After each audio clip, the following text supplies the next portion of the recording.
Live from White House Field, I'm Will Connerly alongside Brad Klein and YD here facing Harwich as the season coming down to a wind. Alongside Brad Klein, I'm Will Connerly, and YD right now not in a favorable position to make the postseason with longtime head coach Scott Pickler, who's accustomed to being there. They've got their work cut out for them if they want to do that, Brad. Yeah, well, the tragic number is right now 5, but they're behind Harwich in the standings. Third place, second place, top two teams in each division make the playoffs. So a loss today would whittle that tragic number down to 3. 3 more losses, and you're out of contention. And talk about the losses. They've come over the past 5 games. Waddy has failed to execute on a victory, including a couple blowout losses where they failed to score in some of those outings. Tell us who's in the lineup today for YD, and how can that batting order potentially get to the starter Wyatt Scotty? Wyatt Scotty, a guy who has a lot of potential, a freshman from Northeastern. To start, it's Wyatt Hoffman playing second base, DHing Tanner Smith. Brooks Lee, the common denominator at shortstop. Dominic Keegan playing left field for the first time as a YD Red Sox in his 10th game. Cody Huff behind the plate. Chase Luttrell in right. Drew Bowser playing first base. He's been forced to pick up the glove a little bit more with the Rubik's Cube lineup for Scott Pickler. Zach Liu playing third, and Briley Knight, maybe the best defensive center fielder that YD has to offer. And to answer your question, against Northeastern star freshman, it's going to be on YD to get on base. Against the freshman, trying to fluster him with some runners on the pond. YD has the worst on-base percentage in the league. Yeah, YD has struggled this year to get aboard. We'll see if Wyatt Hoffman can't do that to begin this ball game. So Wyatt Hoffman, the University of Pacific middle infielder for YD, leading off and playing second base today. No stranger to being atop the order as the first pitch is upstairs for ball 1. Wyatt Scotty has a fastball, changeup, and slider. As Hoffman has himself a single to left field, cracks it down. Josh Hood gathers after a few bounces, and a line drive single to left field after Wyatt Hoffman got a good piece of the second offering from Wyatt Scotty, and he's aboard with a single. But speaking of Scotty, 6'3", 195, a freshman from Northeastern, but he's actually from Cape Cod, from Barnstable, Mass., a 2021 all-rookie teamer in the CAA this past season, where he only walked 10 batters, which was first in the conference, and he was 26th in the country with a .96 whip, an under 1 whip as Tanner Smith fouls it away to the left side. But he also was pivotal in Northeastern clinching their first CAA title when he went 7 innings in the championship game. And Tanner Smith now at the plate, the designated hitter, due to do something good. No balls and a strike with Wyatt Hoffman at the plate. Tanner Smith chops it right side down the foul line, picked up by Scotty, but the ball was in foul territory, and now a 0-2 count. Tanner Smith has hits in back-to-back games for the first time in 2 weeks. The designated hitter today. No balls, 2 strikes here against Wyatt Scotty, the right-hander out of Northeastern. 88-91 on his fastball, has a good changeup. Making his first start, though, for Harwich, his 3rd overall appearance. Has gone 5 innings this summer for the Mariners, but his last appearance, he was pretty good. 3 innings, no runs, 7 strikeouts, and just 1 walk. No hits allowed either on July 20th against the Bourne Braves. We're the first team in the league to clinch a playoff spot. And a couple checks on Wyatt Hoffman, the runner at first base, nothing doing. No balls, 2 strikes, nobody out. Tanner Smith at the plate. And the pitch from Scotty. Tanner Smith goes chasing on the breaking ball, and he's retired. As he swings through the low breaking ball from Scotty, and that brings up Brooks Lee. Lee is 3 for 6. 3 for his past 6 after an 0 for 9 stretch, which was his 2nd longest drought as an NCAA hitter, the first-team All-American shortstop from Cal Poly. Hit his 4th home run of the season with YD yesterday over center field, hitting .352 on the season, and the shortstop takes the first pitch for a strike at 88 miles per hour. In the upper echelon of the strike zone, Wyatt Scotty, he only allowed opponents to have a 176 average against him in CAA play. For a Northeastern team who rattled off 20 straight wins at one point, but they primarily rely on local talent. They had 22 players from Mass on their roster, and Scotty was a part of that equation as Brooks Lee fouls the next offering back, now in a 0-2 hole. But he had 12 appearances and 9 starts this past season at Northeastern in his all-CAA rookie campaign when he picked up 4 wins in 51 innings. Just walked 10 batters, struck out 39, and had a .214 opponent batting average against while just surrendering 1 home run. Wyatt Hoffman, the runner at first, 1 out. The 0-2 pitch to Brooks Lee. He chops it left side right in front of the catcher. Tinsman, he gathers it but then boots it. Tried to pick it up, but then it washed away to the left side, touched it in fair territory, then went to in foul territory, but it's Brooks Lee who's able to get aboard after he just chopped it. It worked in the form as a swinging bunt and just chopped it down left side a few feet in front of home plate, and it's Tinsman who goes up to catch it. As Dominic Keegan now at the plate. Brooks Lee, the runner at first, Wyatt Hoffman at second. And that's the 3rd infield hit for Brooks Lee since he's made his return from Team USA, as Dominic Keegan takes the first offering for strike 1. So Brooks Lee with the infield single. Tinsman couldn't handle it behind the plate. Just in his 5th game for the Mariners. Catcher from Wake Forest, been the everyday catcher for the Demon Deacons since 2019. As the pitch is missed low, and he was signed onto the roster after Mariners catcher Aaron McKeithen got drafted, and he knows who's at the hot corner, Brock Wilkin, both from Wake Forest. A ball and a strike, 1 out, and 2 runners aboard for YD. Dominic Keegan at the plate, hitting .313 with 4 home runs for YD. Pops this one up right side. Under it is Dylan Phillips, the first baseman, as he backs up on the grass right by the right field foul line, and there's 2 outs. So now Cody Huff will hit here with 2 gone in the top of the 1st. As Wyatt Scotty tries to work around a couple singles. It was a single to left field by Wyatt Hoffman to begin the frame. Tanner Smith struck out, then Brooks Lee had a little chopper to the left side that worked in the form of an infield single, a swinging bunt single, and then Dominic Keegan popped up. Cody Huff at the plate. With 2 runners aboard, 2 outs, Scotty tries to work around the 2 hits surrendered here in the top of the 1st. First pitch a strike to Cody Huff, who's 0 for his last 8 at the plate. Catching today for YD, who's 11, 12, and 7. 5.5 games back, but the way that they are picking the playoffs, the 4 playoff teams this year, the top 2 teams from each division, not in terms of total points, but in terms of points per game or point percentage, if you will. So you take the wins that a team has plus half of their ties, divided by the amount of games played, and that's going to be the percentage of points that a team has. And YD right now, with the 8 games left, the tragic number, not the magic number, the tragic number is just 5 games as the ball is popped up right by the catcher Brendan Tinsman, and he's able to catch it right by the infield catcher circle dirt, right on the precipice of that for out number 3. So Cody Huff pops up to the catcher in foul territory, and that's the 3rd out. No runs on 2 hits for YD, no errors, and 2 left on. After 1/2 inning at White House Field, there's no score on the YD Red Sox Baseball Network.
Back with you on the YD Red Sox Baseball Network. Harwich coming to the plate. They have a .253 team batting average, which is third best in the league. And the league's best hitter in terms of batting average is going to start things off Press Kavanaugh, who's hitting .342 and was 8 for his last 16 before going 0 for 5 yesterday. But still leading the league in average with a .342 mark. He's been one of the nicest stories in the league so far, as the first pitch in there for strike one from Bryce Collins. The starter for YD today, but going to work more in the form of an opener. No balls and a strike. The next offering to Kavanaugh missed upstairs. 1 ball, 1 strike. But Bryce Collins, he spent a few seasons at Arizona, actually transferring to LSU to play for head coach Jay Johnson, who was at Arizona, then went to LSU. But he started 4 games for Zona in 2019, had 7 appearances, and he was drafted by the Twins in the 2018 draft before he went to Arizona, played in the 2019 season. However, that's the last time he played until he threw 1 inning for YD last week. As the ball's fouled back on the 3-1 pitch at 92 miles an hour, full count to Press Kavanaugh. So an interesting story. Collins has dealt with injuries, and when you go through 3 years of school, you don't have much innings to show for it because of the injuries and the long layoff. Still has 3 years of eligibility left. He topped at 95 miles per hour in his debut, which came last week for the YD Red Sox in 1 inning. And the full count delivery to Kavanaugh fouls it off again. So that's the interesting thing about Collins. He does have a good fastball, but he hasn't pitched the past 2 seasons for a talented Arizona team. Had a 5.24 ERA and 22 1/3 in 2019. So a talented player, getting some looks and some innings for the Wildcats as a freshman, but then has missed the past 2 seasons and is transferring to the LSU Tigers with Jacob Berry, another player from Arizona who's followed Jay Johnson there. And the breaking ball hit left side by Kavanaugh. Coming in on it is Dominic Keegan, and he makes the catch on the move for the first out. So after a long bout with Press Kavanaugh, the 9th pitch of the at-bat results in the first out of the inning, and now Tatum Levens will come to the plate. So Keegan making the play in left field. Riley Knight in center, Chase Luttrell in right, as they are the ones patrolling the outfield for YD here at White House Field, with Zach Liu and Brooks Lee on the left side, Wyatt Hoffman, Drew Bowser on the right side of the infield, and Cody Huff calling the signs for Bryce Collins, and his first pitch is a strike to Tatum Levens, who was the A-10 Rookie of the Year in 2019. He's transferring to Pitt, and he's had back-to-back games with doubles for Harwich. He led off 12 of the first 13 games in July for Harwich, but since then, 5 games later, he's just had 1 leadoff assignment for the Mariners. The designated hitter swinging it from the left side. A ball and 2 strikes with 1 out and nobody on, with no score in the bottom of the first. Next offering, a fastball from Collins, misses outside.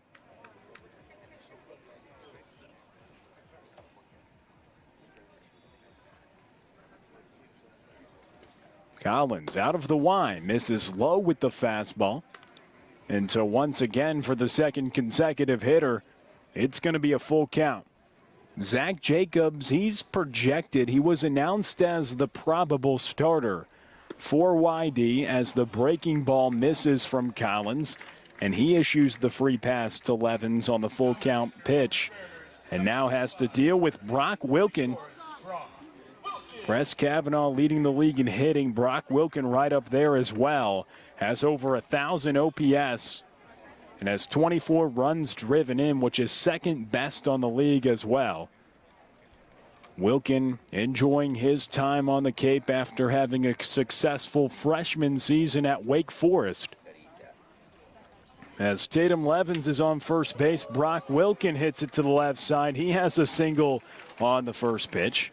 And back-to-back base runners for the Mariners against Collins.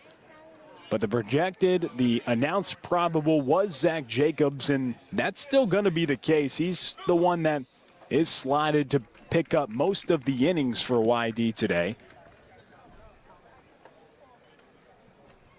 And Zach Jacobs, the one who is going to come in after Collins and pick up those innings. So runners on first and second.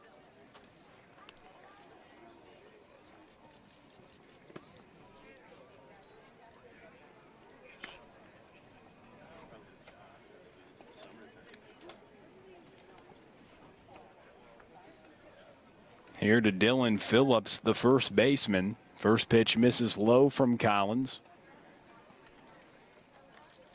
Next offering taken for strike one.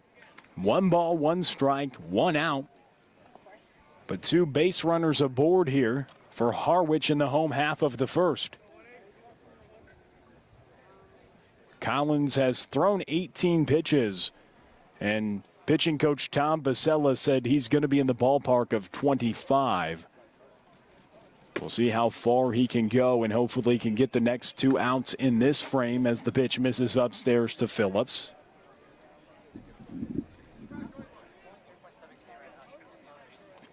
Two balls, 1 strike, 1 out as the right-hander who's transferring to LSU getting the opening nod for YD. The 2-1 breaking ball misses outside.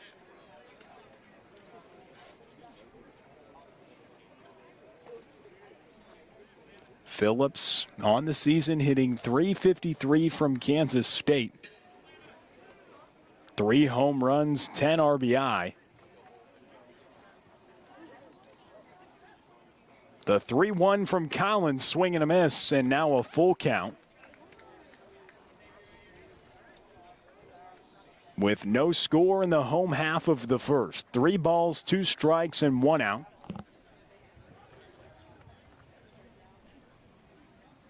As Collins gets the signs from Cody Huff with the left-handed hitting first baseman at the plate. The payoff pitch taken, strike 3 called, and Cody Huff with the low frame on the fastball. And now there's 2 away as Collins gets a strikeout. We got Press Kavanaugh after a 9-pitch at-bat to fly out to Dominic Keegan in left field. Tatum Levens walked. Brock Wilken had a single on the first pitch that he saw. And then Phillips strikes out. Now Josh Hood at the plate. The left fielder who was 0 for 4 yesterday. But he's hitting .368 with runners in scoring position as the breaking ball misses inside for ball 1.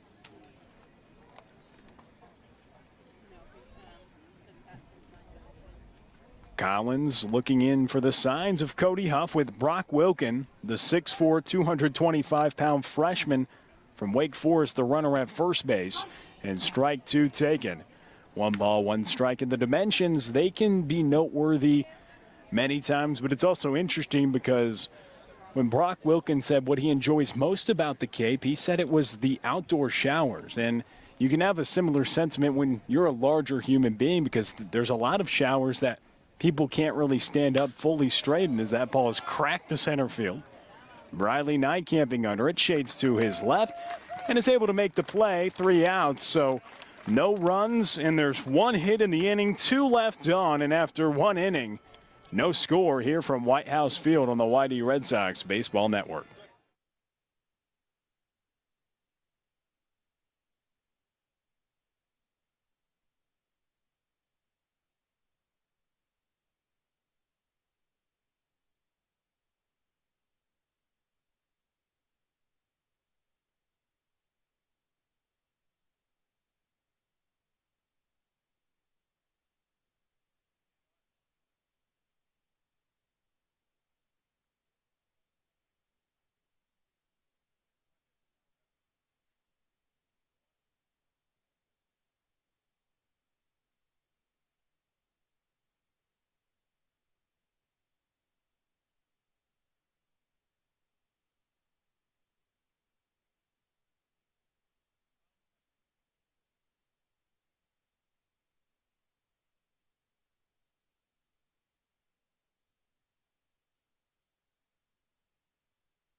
Back with you on the YD Red Sox Baseball Network. Chase Luttrell to lead things off in the top of the second for YD. No score. First pitch taken for a strike from the right-hander Scotty. Wyatt Scotty just needed 14 pitches to record 3 outs in the top of the first as he worked around singles from Wyatt Hoffman and Brooks Lee. As Luttrell fouls it off out of play to the left side. No balls and 2 strikes. Luttrell's road batting average at Long Beach State was .313, and he's performed really well on the road for YD as well this season. The 0-2 pitch. Swing and a miss on the breaking ball. Luttrell is retired. And now Drew Bowser to the plate, the first baseman for YD today, hitting .180 on the season. The big freshman out of Stanford.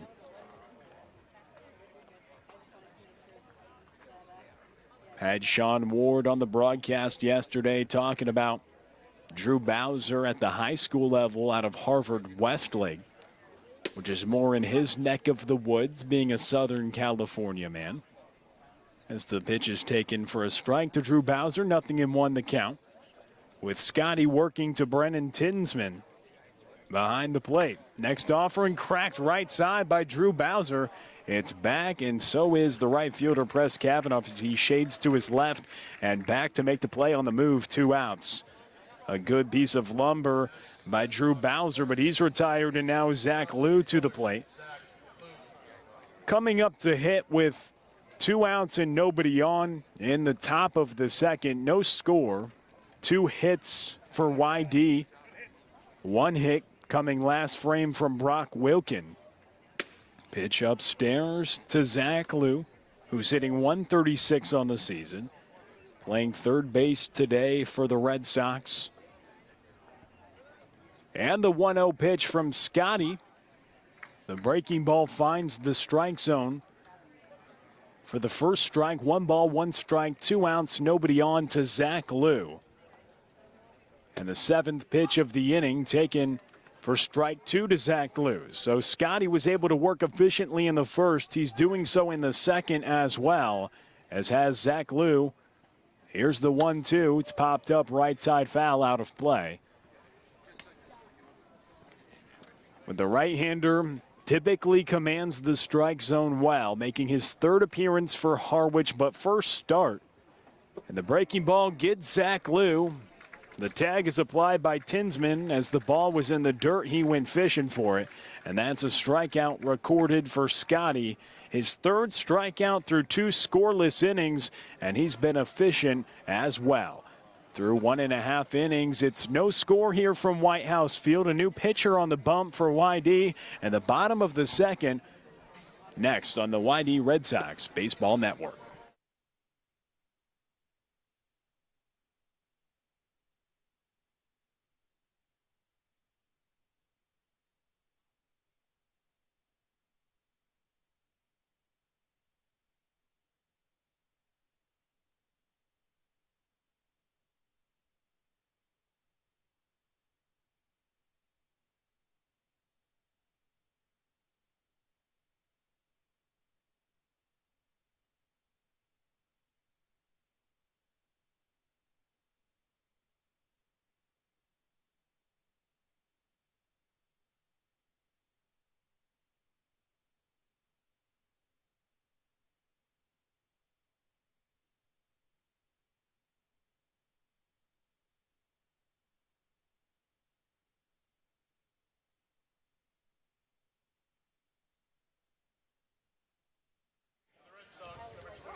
No score in the bottom of the second here at White House Field, and Zach Jacobs is on the mound for the Red Sox to face Jordan Beck, Brendan Tinsman, and Max Codier.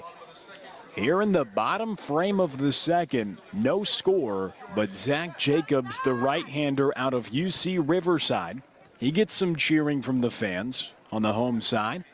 On the first base side, the visiting dugout side at White House Field is Zach Jacobs. First pitch cracked left side, hit hard to left field. Dominic Keegan goes back at the track. He forgets about it. First pitch that Zach Jacobs throws, it's a home run for Jordan Beck.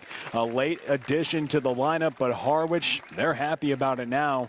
Thought that Chris Newell was starting in this spot, but it's Jordan Beck who cracks a home run to left field, and it's a shot for Beck, his second home run of the summer, his 10th run driven in, as the lights now come on at White House Field. And it's a 1-0 lead for Harwich in the bottom of the second. That ball was definitely healthily hit right off the bat, as that ball is hit hard too to the right side. Going back on it is Chase Luttrell, and he's able to make the play. So 2 pitches thrown for Zach Jacobs and 2 balls hit on the screws as well. One goes for a home run against Jordan Beck, and the home run bug for Zach Jacobs has kind of hit him this year. Was very effective in his last start, did surrender a home run, but then dialed it in. His 5th home run allowed, though, this summer for a YD team that leads the league in home runs allowed.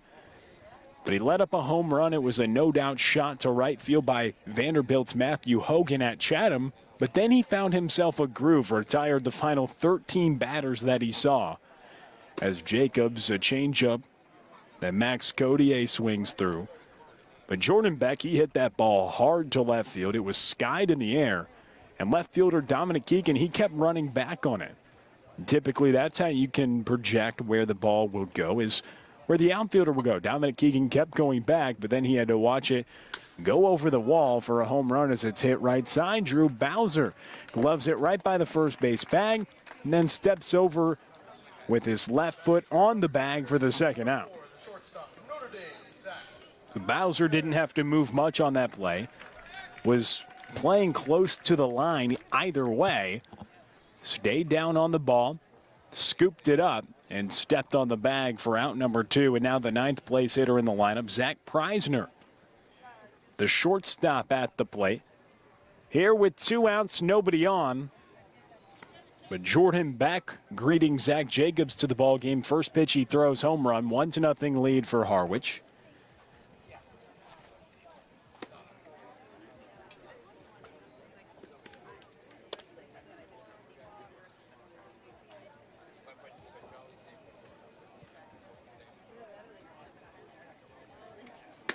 Pitch upstairs, 2 balls, no strikes to Preisner.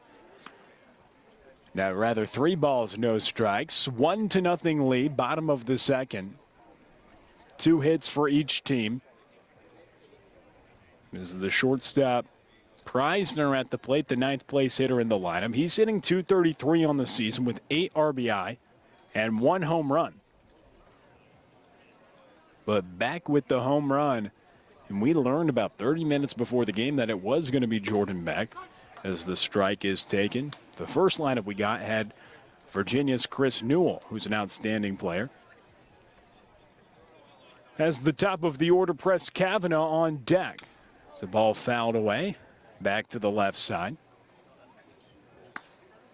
So Beck hit the home run. Tinsman flew out to right field, and then Codier grounded out to Bowser.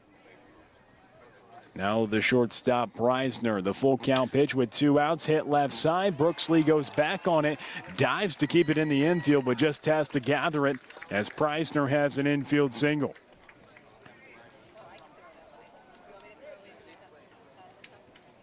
Back to the top of the order for the Mariners, number 29, the right fielder from UNC Greensboro, Press Kavanaugh. So the UNC Greensboro outfielder, Press Kavanaugh, who's leading the league in hitting, up to the plate in the bottom of the second after Harwich got their 3rd hit of the ball game from Zach Preisner. The infield single on the full count offering from Zach Jacobs, and his first pitch to Press Kavanaugh, strike 1. Jacobs, his first inning of work, as Bryce Collins was working as an opener, he just threw 1 inning, which came in the bottom of the first. It was a scoreless inning, worked around a walk and a single. Jacobs came in the game, and the first pitch that he threw was a home run to Jordan Beck, and then got Tinsman and Codier out before surrendering the infield single to Preisner. The 1-1 check over at first, and Preisner's back in time.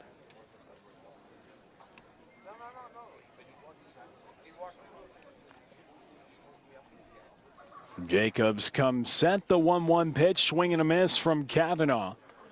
And now 2 strikes on the left-handed hitting right fielder atop Harwich's order. If Harwich wins this game, then the magic number for the Mariners would be 3. And the factors contributing to that number is Press Kavanaugh has a hit to right field over a jumping Wyatt Hoffman gathered by Luttrell in right, but it's going to be Preisner who dives into third base, and now runners on the corners with 2 outs in the bottom of the second. After the league's leading hitter in batting average keeps on producing and breaks out of an 0-for-6 slump and has a single to right field as Tatum Levens comes to the plate. With 2 outs in the bottom of the second, runners on the corners against Zach Jacobs. But the situation with the number, the magic number for Harwich trying to get into the playoffs, is it would be 3 if they have a victory in this game. And the factors that contribute to that number are YD losses or Mariner wins, and that would come with 7 games remaining as that ball is cracked to right field. Under it is Chase Luttrell, doesn't have to move much, and he's able to make the play. So 1 run comes across to score. It was the solo home run by Jordan Beck, his 2nd of the season, to left field to begin the frame.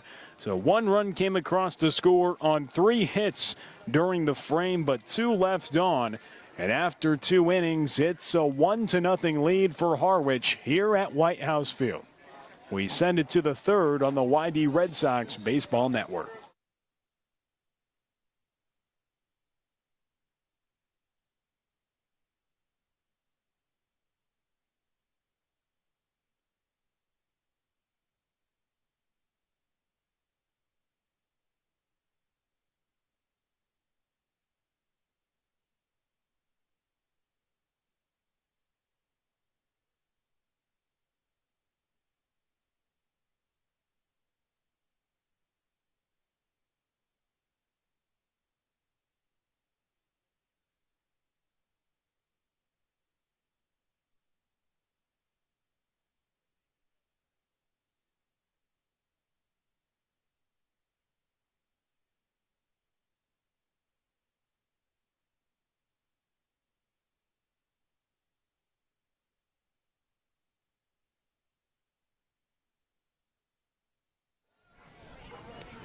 Top of the 3rd, 1-0 lead for Harwich as YD comes to bat here in the top of the 3rd, and Brad Klein for the play-by-play.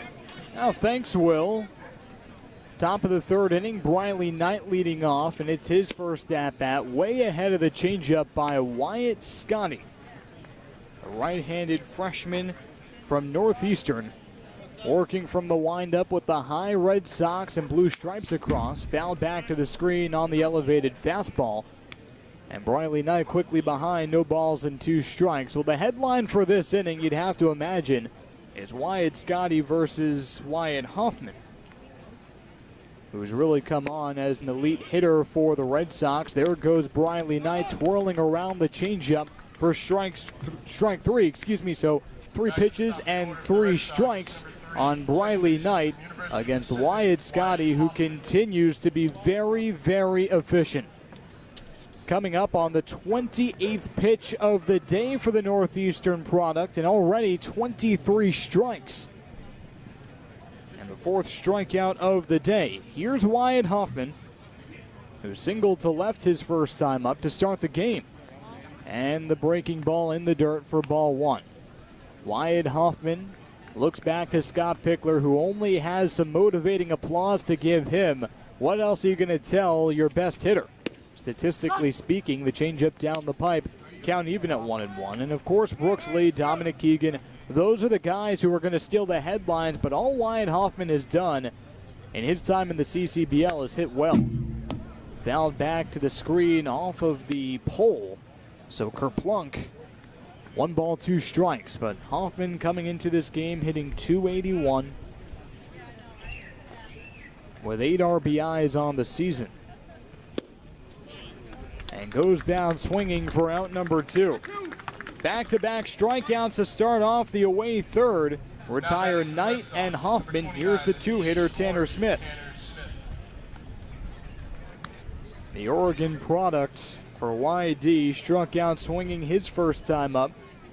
He was the first strikeout victim for the Red Sox, who now trail the Mariners 1-0 in the top of the third inning. And on the first pitch, high fastball. Tanner Smith checked his swing and went around, according to the third base umpire, Joe LaBella.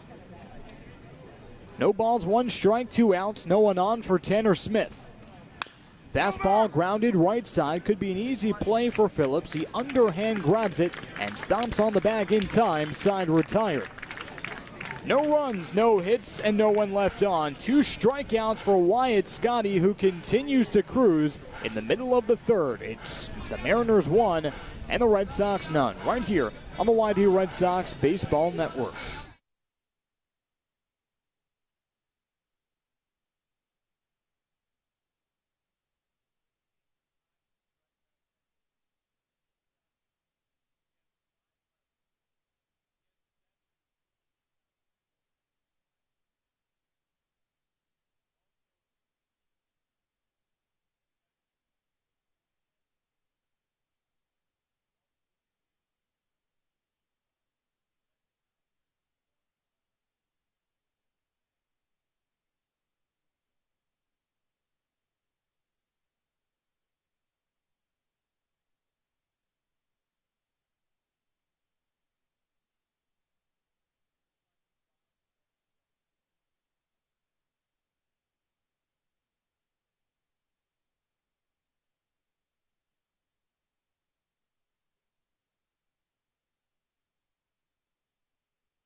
Bottom of the third inning on the YD Red Sox Baseball Network. Zach Jacobs, the UC Riverside righty, comes on in his second inning of work for the Red Sox against the big bad Brock Wilken, a right-handed hitter who's emerged as one of the best in the CCBL. He leads Harwich in home runs with 6, doubles with 9, and 24 RBIs.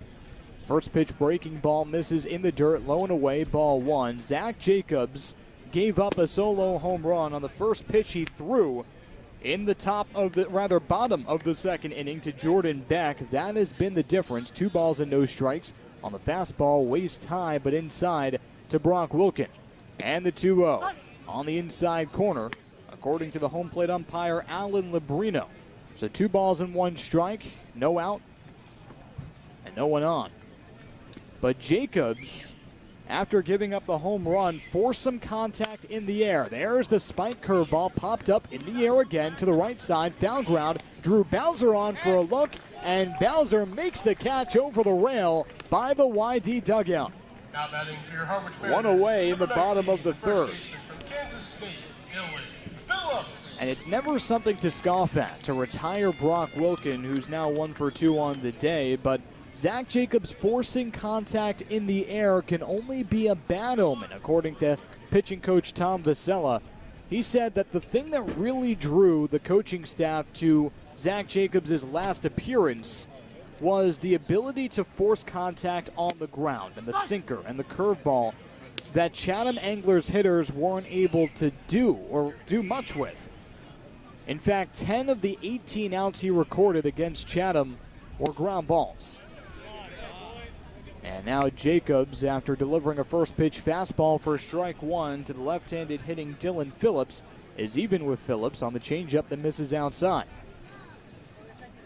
But Jacobs retired the last 13 Anglers he faced. The only blemish was a home run that he gave up early in his outing. So a motif for Zach Jacobs. The home runs now has 5 allowed on the season, leads the team. There's a fastball blown right by the whizzing bat of Dylan Phillips for the second out. Now batting for your Harwich The first Mariners, strikeout number of the 3, day left fielder from NC for Zach State, Jacobs. Josh Hood. But against the Anglers, that home run came from Matthew Hogan. And from there, Jacobs was lights out. Did scatter 2 hits in the second inning. Hasn't been exactly as sharp as he was following the home run against Chatham, but a first pitch curveball to the right-handed hitting Josh Hood for strike 1, a senior from Penn. And Hood flew out to center his last time up, gave that one a pretty good ride. Count even at 1-1 on the 89-mile-an-hour fastball sailing outside. Hood has hits in 8 of his last 9 games going into this one. 1 ball, 2 strikes on another fastball. He was 0 for 4 yesterday. From the windup, the 1-2 misses low and away, and Hood looked like he wanted to offer at it, but the check swing only went through 25% of its progression. Josh Hood, a first-team freshman All-American way back when. And the 2-2. Fastball misses just low. The count is now full. He was a highly coveted recruit coming out of high school in 2019. Hit .331 in his All-American season and reaches at the fastball, hits it off the end of the bat, and trickles back to the screen on the chain link fence. So the count is still full with 2 outs as Harwich leads 1-0 in a crucial game for YD here in the bottom of the 3rd from White House Field. Jacobs deals. Here's the curveball and a strikeout. The second strikeout of the innings for Zach Jacobs. Josh Hood looking silly way out in front. And that retires the side. At the end of 3, YD down by 1 right here on the YD Red Sox Baseball Network.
Top of the 4th inning on the YD Red Sox Baseball Network. Brad Klein with you as YD down by 1 on Harwich. And Brooks Lee, the switch hitter, swinging from the left side against Wyatt Scotty, the righty from Northeastern, a freshman who has really stolen the show. A season high in strikeouts. The mark is set at 7, both for his time at Northeastern and in the CCBL. He did that against Bourne, the best offensive team in the league. He already has 5 through 3 innings against the Red Sox. No balls, 1 strike to Brooks Lee, who fouls it off to the left side out of play. But Wyatt Scotty has also only allowed 2 hits. One of them was an infield single to Brooks Lee. 85% of the pitches he's thrown today are strikes. 1 ball, 1 strike to Brooks Lee. No balls and 2 strikes. After the scoreboard operator rectifies the mistake, the fastball nicked the outside corner. That fastball not even close as Brooks Lee watches it by the brow. 89 miles an hour, Scotty dialed it up. And the 1-2 at the knees. The breaking ball just missed low, and Brooks Lee lives to see another pitch. At 80 miles an hour, he was on top of it. The nice take by the Team USA shortstop. No one on, no one out. The 2-2 is clocked to deep right center field. Chasing back is Beck. On the track, he can't get there in time. It's played off the wall, and Brooks Lee scoots over to second with a leadoff double. So Lee is quickly 2 for 2. He's had Wyatt Scotty's number. The first extra base hit that Scotty has allowed today. And the first extra base hit off the bat of Brooks Lee in the CCBL. That was not a home run, but still all of them have come from the left side.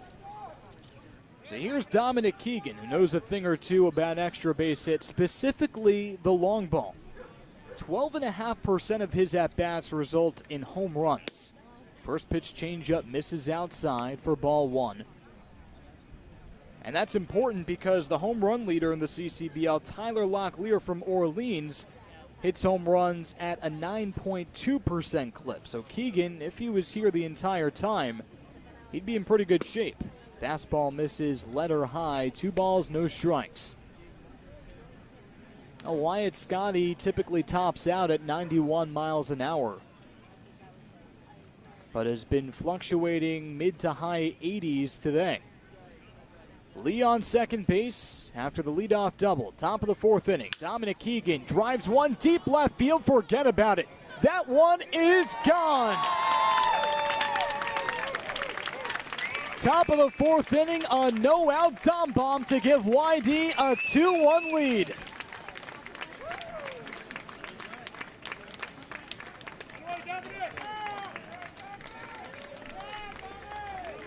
Dominic Keegan has stolen the show in just his 10th game. That's his 5th home run. The catcher from Stanford, Cody Huff.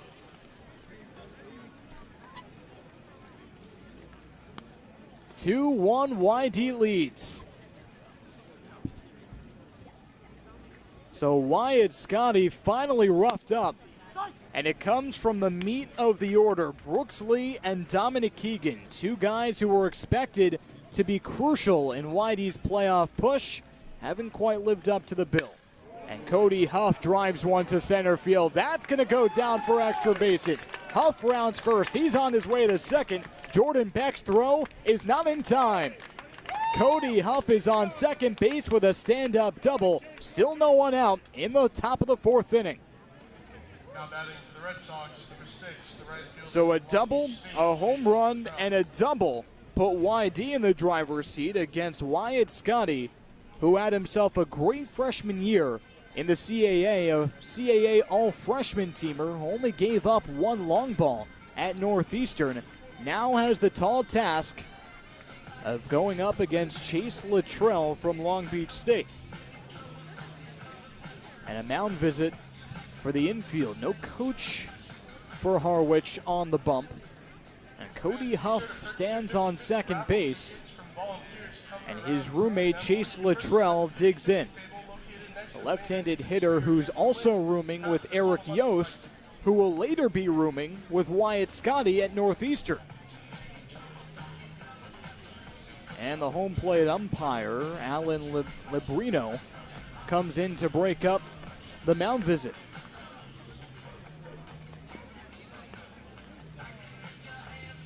This is typically where Wyatt Scotty might start to taper off. 3 innings pitched is typically his watermark. He only went 3 against Bourne, hasn't gone more than 3 since May 29th in the CAA title game when he pushed to 7.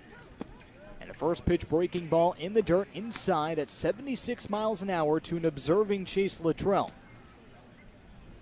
Now Luttrell, even though he struck out swinging his first time up, he coasts on the road. Hit .294 as a YD Red Sox on the road, but .313 as a dirtbagger. Lays down a beauty of a bunt right back up the middle. Brennan Tinsman, the catcher, rifles over to first in time. By a half step, he gets Chase Luttrell. But on to third, Cody Huff, 90 feet closer from being the 3rd run of the game for YD. That one was really close, and not necessarily a surprise. Despite the lefty-righty advantage, that Chase Luttrell is asked to lay one down. His small ball has been outstanding, and the last time he did bunt, it was an attempted squeeze, but ended up being an infield single. Now the infield is in with Cody Huff 90 feet away. And a first pitch curveball outside to Drew Bowser. Bowser flew out to right his first time up. And clocks one into left field, a base hit.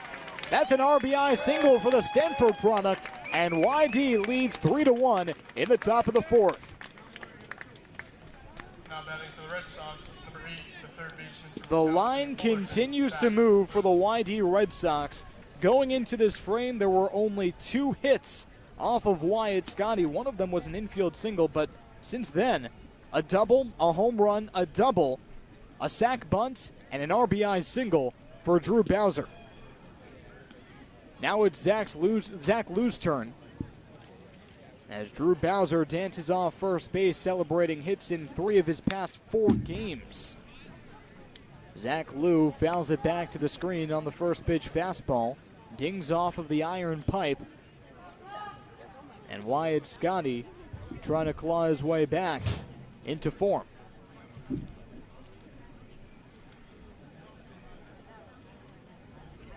Bowser dives back to first safely.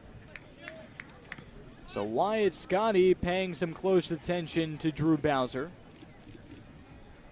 Not necessarily known for his wheels, though.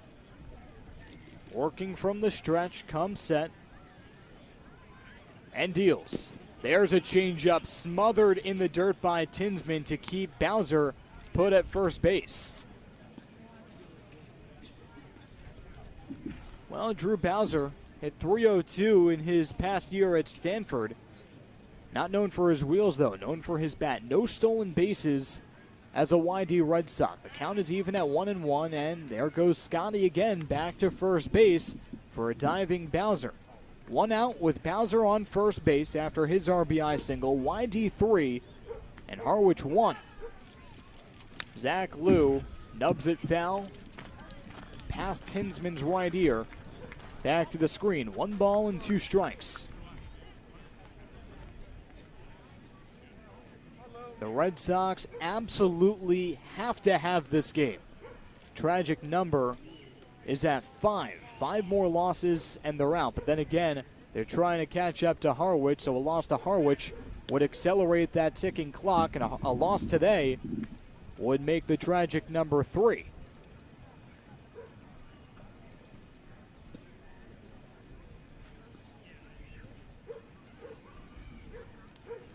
The 1-2. Misses upstairs. Some chin music on a bending Zach Lou. He avoids it. So YD gets a scoring jolt. It had been 11 innings since they scored 3 runs in a frame. They scored 4 against Brewster on Sunday. 2 balls and 2 strikes to Lou. In the dirt, it gets past Tinsman, back to the screen, and Drew Bowser takes a hard turn around second. All of a sudden, a runner in scoring position for Zach Lou, with the Red Sox already up 3-1. So Wyatt Scotty now having trouble with his command. The strike to ball ratio still pretty strong. But a guy coming from the CAA who never really struggled with command, a strike thrower.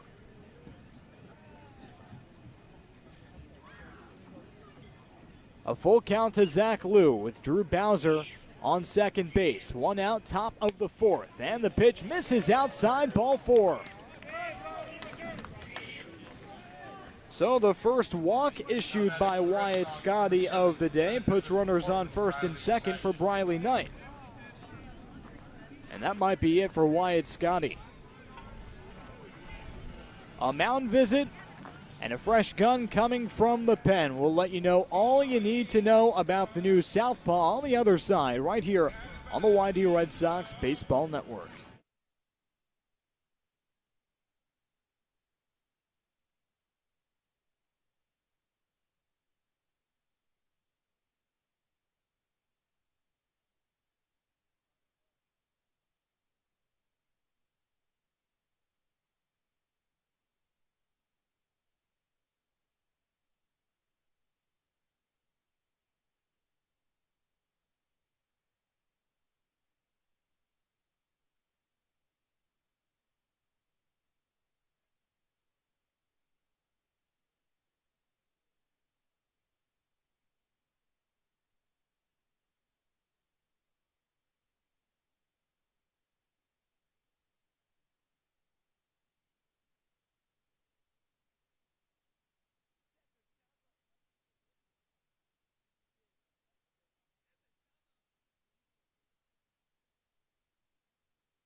Still the top of the fourth inning on the YD Red Sox Baseball Network. Runners on first and second. And a 3-spot and counting for YD as they lead 3-1. Briley Knight gulps one to shallow left field. And on the run, no! Josh Hood couldn't catch up to it. He plays it on a hop. And it's a can of corn single for Briley Knight to load the bases on Matthew Pushard after his first pitch in relief of Wyatt Scotty. Number 3, the second baseman from University Pacific, and Wyatt Hoffman. So Briley Knight singles for the second day in a row. And here's Wyatt Hoffman. Matthew Pushard from Maine, a big righty, fastball, curveball, changeup guy, but that changeup is his go-to pitch. Bowser on third, Lou on second, Knight on first. Plenty of speed for Wyatt Hoffman. There's the curveball for strike one, turning the righty Hoffman around. Now Wyatt Hoffman has made his living with runners on base. With bases loaded, this is his first at-bat. Runners on base, hitting a cool .571 and a 90-mile-an-hour fastball on the outside corner. Count even at 1-1. So Wyatt Hoffman from the University of the Pacific. 1 for 2 on the day. Pushard with a slow leg kick, deals, and it's popped up right side out of play. Well, Matthew Pushard doesn't have to push very much to get some velo. At 6'4", 250 pounds, but only goes up about halfway with that leg kick. Corners are pinched in. Wyatt Hoffman chops it foul left side off the end of the bat, a reach on the curveball. So a ball and 2 strikes to Hoffman. And the main product in a big spot here, taking over for Wyatt Scotty, the Northeastern freshman who was more or less cruising in his first 3 innings, ran into some trouble with back-to-back-to-back extra base hits to Lee Keegan and Huff. And Keegan's was a homer. That one's not going to result in a homer, a home run cut, and a big-time strikeout for Wyatt Hoffman, his second of the day, 2 away in the top of the 4th inning.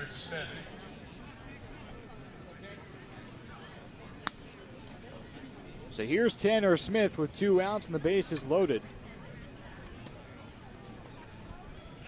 In 2017, Pushard was on the fast track. He had a 1 ERA at Maine in 18 innings pitched, but tore his shoulder in his sophomore season as Smith grounds that one down the right field line. It's a fair ball. Bowser comes around to score. Lee is right behind him. Briley Knight, the helmet flying off. The throw is in time to get a Briley Knight. Briley Knight diving in for the final out. A great relay from Press Kavanaugh, Max Codier, and Briley Knight is retired, but not before YD gets another 2. A 5 spot in the top of the 4th inning. It's now 5-1 in the middle of the 4th, right here on the YD Red Sox Baseball Network.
Mariners, number 21, the center fielder from Bottom of the fourth Jordan inning on the YD Red Sox Baseball Network, and Zach Jacobs, don't look now, you have yourself a cushion.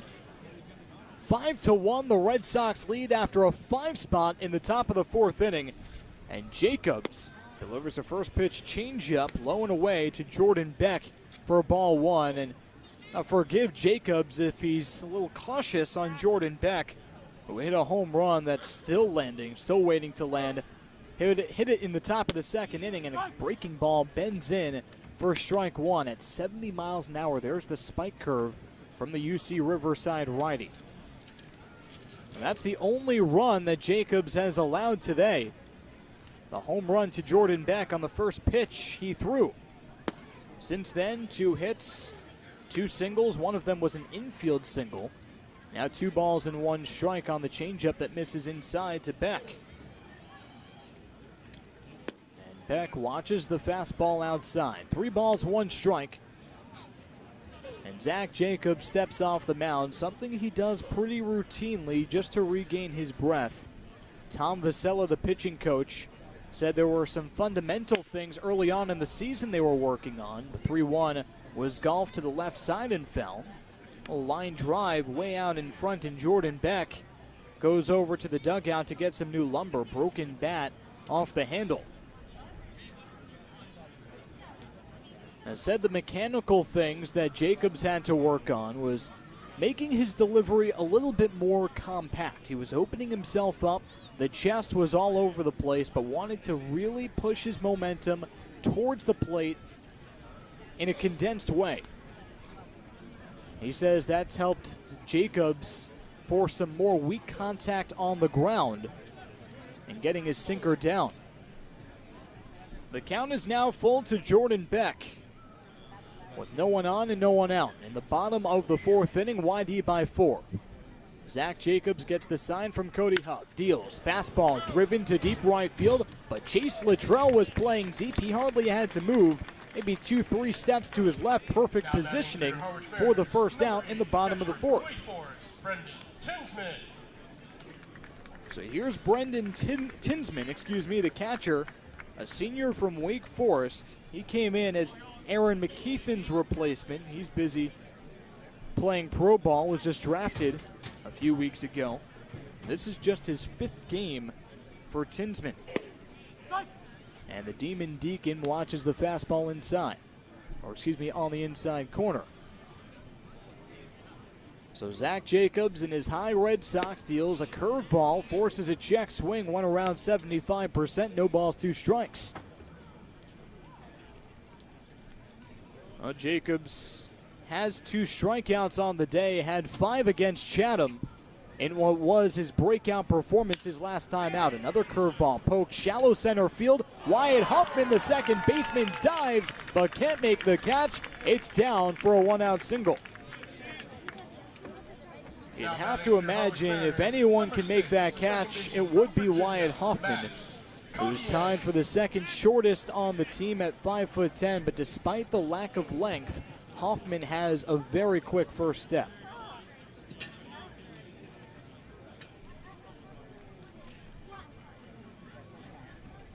So 1 out, runner on first base. After the bloop single for Tinsman, his first hit of the day, enter Max Codier, who grounded out to first his last time up, but Codier hasn't done a whole lot of missing as he misses the fastball. No balls and a strike. He's 7 for his last 12 over his last 3+ games. He has 2 doubles over that stretch with 7 RBIs. And a breaking ball misses just outside. 1 ball, 1 strike, 1 out. And 1 big deficit for Harwich after the 5 spot that YD put up in the top of the 4th inning. 5-1, YD leads, and Zach Jacobs checks back at first. Brendan Tinsman doesn't even dive back. He's put out. Drew Bowser tagged Tinsman on the left hip and immediately flashed the leather at Mike Fiorado, the first base umpire, who had a great view of it, but Zach Jacobs with a great move to get Tinsman. Now you have to wonder why Tinsman chose not to dive back on that one. Had a pretty conservative lead, yes, but that's not the first time that Jacobs has shown his affinity to the pickoff move as Codier fouls it off. Here's the 13th pitch of the inning from Jacobs. The 1-2 swung on and missed. Strike three, got him on the curveball. And Zach Jacobs faces the minimum after a one-out single that he erases via pickoff move. At the end of 4, YD up by 4 right here on the YD Red Sox Baseball Network.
Top of the 5th inning on the YD Red Sox Baseball Network. Matthew Pusher for Harwich, nursing a 4-run deficit after YD put up a 5 spot that he came on to finish up. But all 5 runs charged to Wyatt Scotty, the freshman from Northeastern who started this game. The final line for Scotty, 3 1/3, 6 hits, 5 runs, all earned, 1 walk, 5 strikeouts.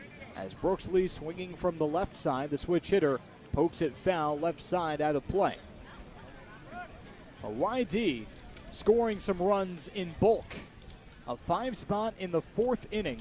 It's the first time that they had 5 runs in a single frame as Brooks Lee grounds it up the middle. Could be a tough play for the shortstop Preisner. It is. It goes into center field for a leadoff single.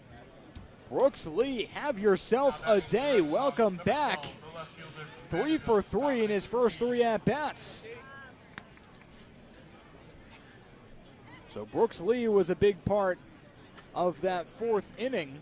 A double to start it off and ended up scoring one of the 5 runs. But it's the first time that YD put up a 5 spot in a frame since the Orleans game on July 18th. That was 9 days ago. But that's also the last time that the last time they scored 5 runs in their last 7 games. The last time they did that was the 7 games ago, 9 days ago, against Orleans. That was also the last time they scored 5 runs in a game. So YD getting them when they mean the most. Here's Dominic Keegan. 1 ball, 1 strike.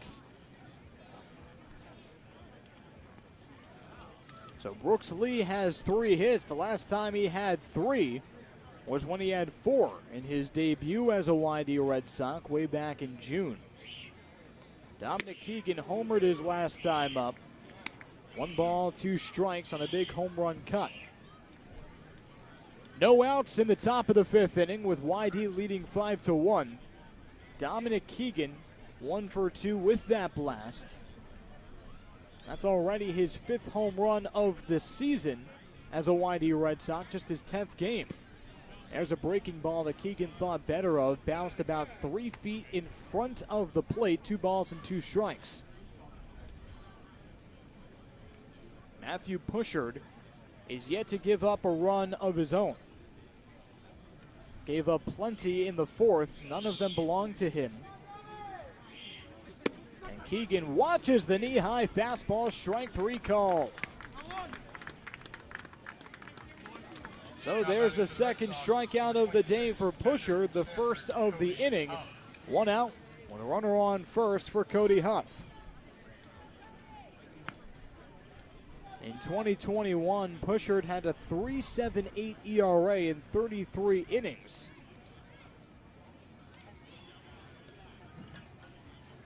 And went 3 1/3 in his last appearance at Wareham. He could give Harwich some length. First pitch fastball popped up and foul. Off the bat of Cody Huff, who doubled his last time up, broke up an 0 for 9 skid. Is now 2 for 12 against Harwich. A right-handed hitter from Stanford facing an infield at double play depth. This could be 2. Ground ball to second. Codier relays to second. Preissner on to first. In time, a quick turn. And that retires the side.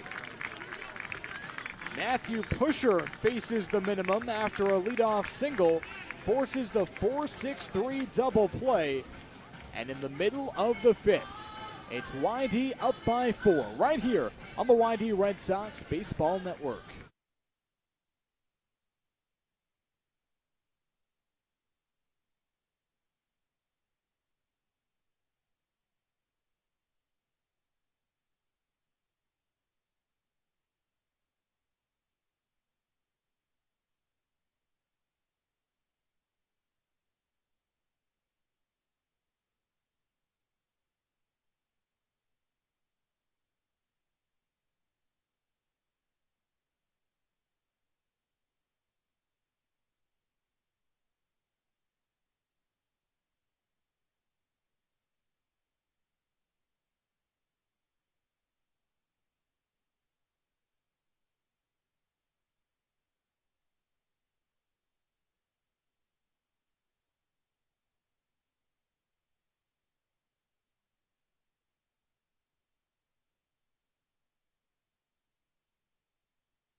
Bottom of the 5th inning on the YD Red Sox Baseball Network, and the Red Sox in the driver's seat, up 5-1 on the Mariners, and Zach Jacobs has really settled down, and maybe it's the water at White House Field, and maybe it's just the 5 spot that he was gifted by his offense in the top of the 4th inning. But Jacobs, since the home run he allowed to Jordan Beck on the first pitch he threw in the 2nd inning after Bryce Collins opened the game, he's pretty much shoved. First pitch fastball fouled off by Zach Preissner, who reached on an infield single. One of 3 hits that Jacobs has allowed, with the exception of that leadoff home run in the 2nd inning. And Jacobs, another fastball, let her high for strike 2. The interesting thing about Jacobs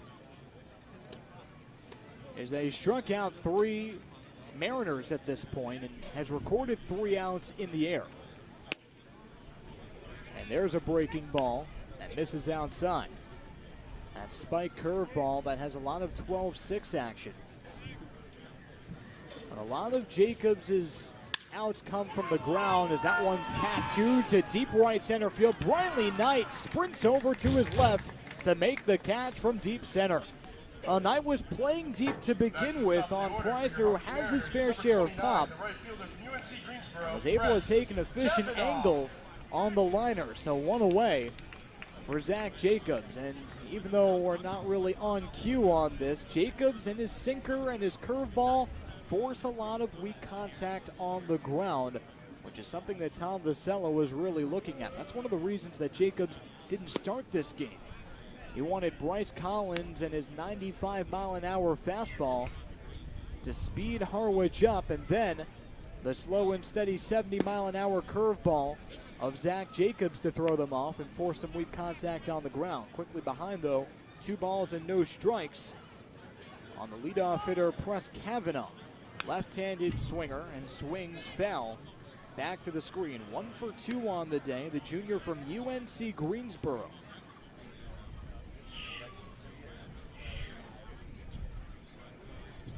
And the 2-1 from Jacobs. A fastball popped up a mile high, shallow left field. Dominic Keegan on the run. He makes the catch for the second out. Well, Keegan had to take quite the journey to get to that pop-up. Was playing very deep out in left field off of Kavanaugh, and rightfully so. Leads the league with a .342 batting average. You never know what's going to come off the bat, even as a left-handed hitter.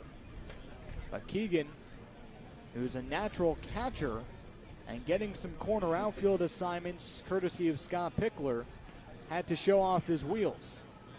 Lucky for him, that one had a lot of air to it. First pitch fastball on the outside corner to the lefty Tatum Levens. And the 0-1, taken low in the dirt. Well, Levens is 0 for 1 on the day. A fly out to right field his last time up and a walk in the first. That one driven to left field. Long run for Keegan. He can't get there. He plays it on 2 hops. Tatum Levens rounds first. He's on his way to second. He dives in safely. A 2-out double for Tatum Levens, and Harwich has some life in the bottom of the fifth.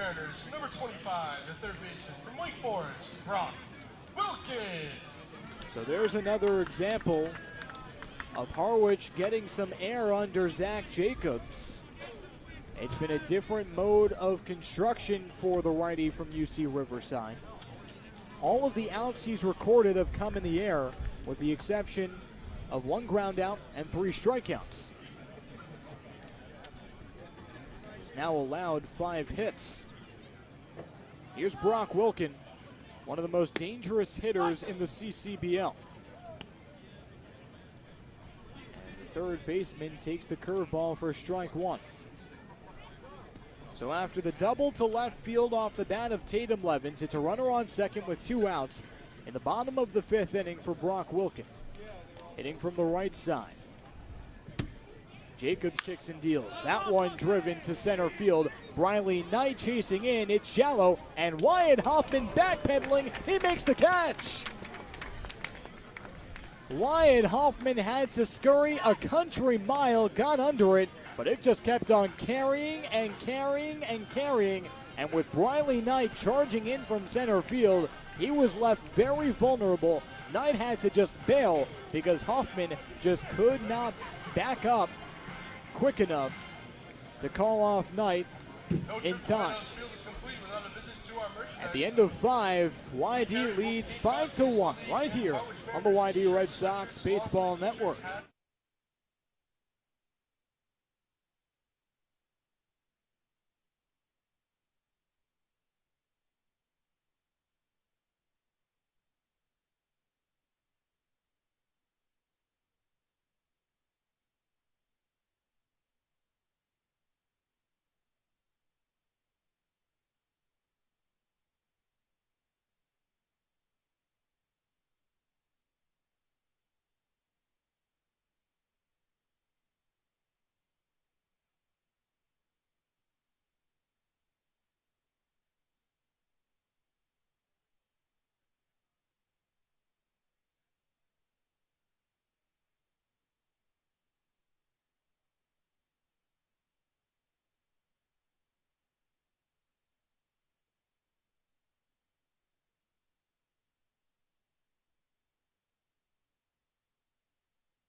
Back here on the YD Red Sox Baseball Network, top of the 6th inning, and Chase Luttrell, the left-handed hitter from Long Beach State, leading off for the YD Red Sox, up 5-1, and golfs the first pitch fastball foul out of play to the left of the screen. Well, Matthew Pushard has pretty much pushed so far in an inning and 2/3.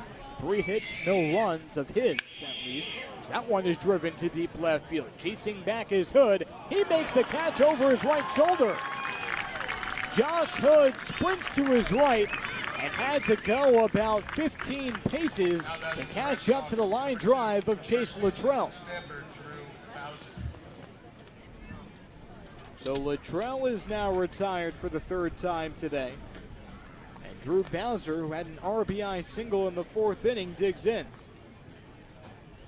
And Matthew Pushert has been put in a very difficult situation, starting with the second inning when Wyatt Scotty, or rather the fourth inning, when Wyatt Scotty couldn't get out of trouble. That's not necessarily a predicament for Pushert, who made his living out of tough bullpen situations for Maine going back for a sixth year. And the 2-0 to Bowser as two consecutive fastballs missed low. That one nicks the inside corner at 92 miles an hour. Drew Bowser, the right-handed hitter from Stanford, thought better of the changeup that bounced low, picked up by the catcher Tinsman. Bowser checked his swing, didn't go very far, but Tinsman still checked back with the first base umpire Fiorado. He said he didn't go. The 3-1 with one out. Fastball misses low, ball 4. A 5-pitch walk drawn by Drew Bowser, a 1-out base runner for YD. The 8-hitter Zach Liu settles in.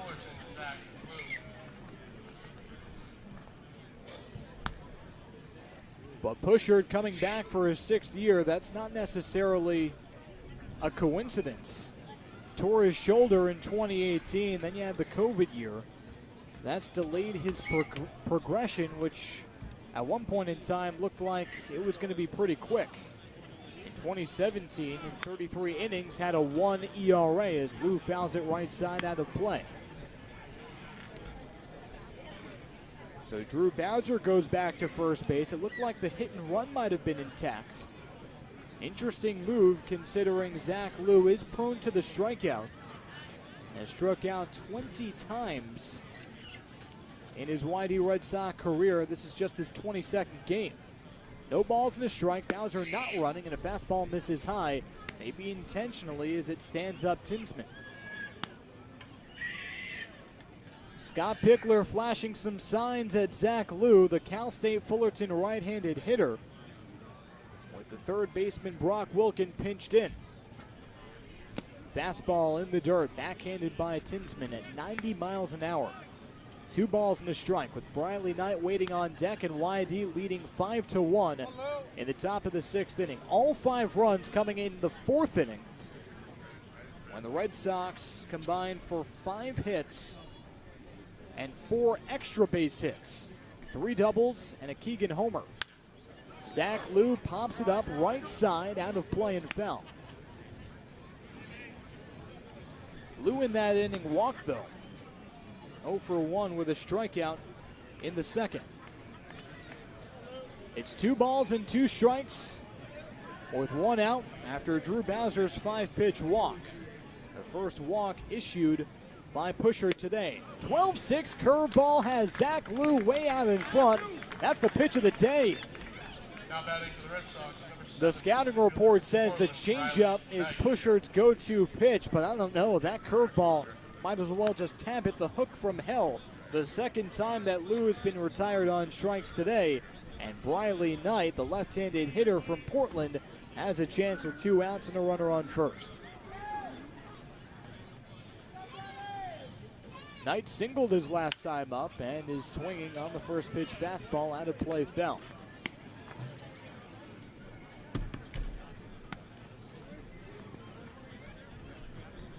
Briley Knight hitting just a .192 with runners on base. 10 for 64 on the season. And the lefty Knight watches the fastball low.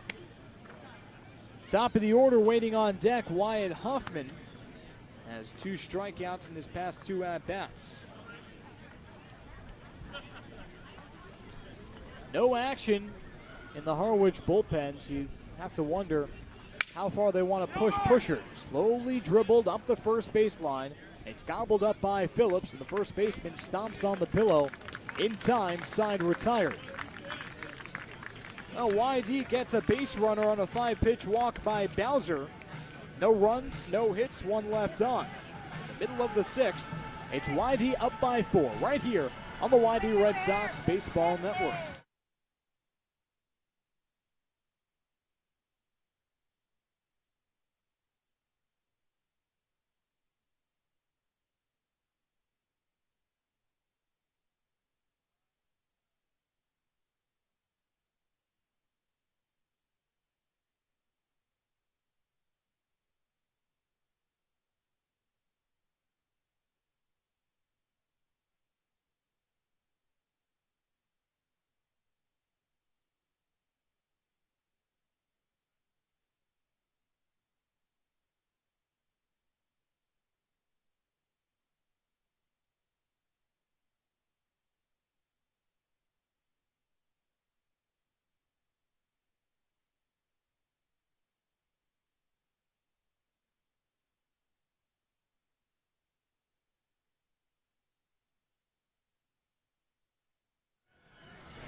Bottom of the 6th inning on the YD Red Sox Baseball Network, and YD still reaping the benefits of the 5-run 4th inning that they had a few frames ago. Zach Jacobs came in the 2nd inning after the opener. Bryce Collins, the LSU transfer, started off with a scoreless first and a first pitch fastball to the left-handed hitting Dylan Phillips for strike 1. A lot's been made of Zach Jacobs as a foul ball into the mid of Cody Huff makes it 0-2. A lot's been made of the out distribution for Zach Jacobs. 10 of the 18 outs he recorded against Chatham came on the ground. And that's something that Tom Vasella said was a big point of emphasis. There's a strikeout, though, on the curveball that Phillips wasn't happy about. Yeah, Zach. Had a couple of choice words for Alan Labrino on his way back to the dugout. 1 out in the bottom of the 6th inning. Zach Jacobs comes up with his 4th strikeout of the day.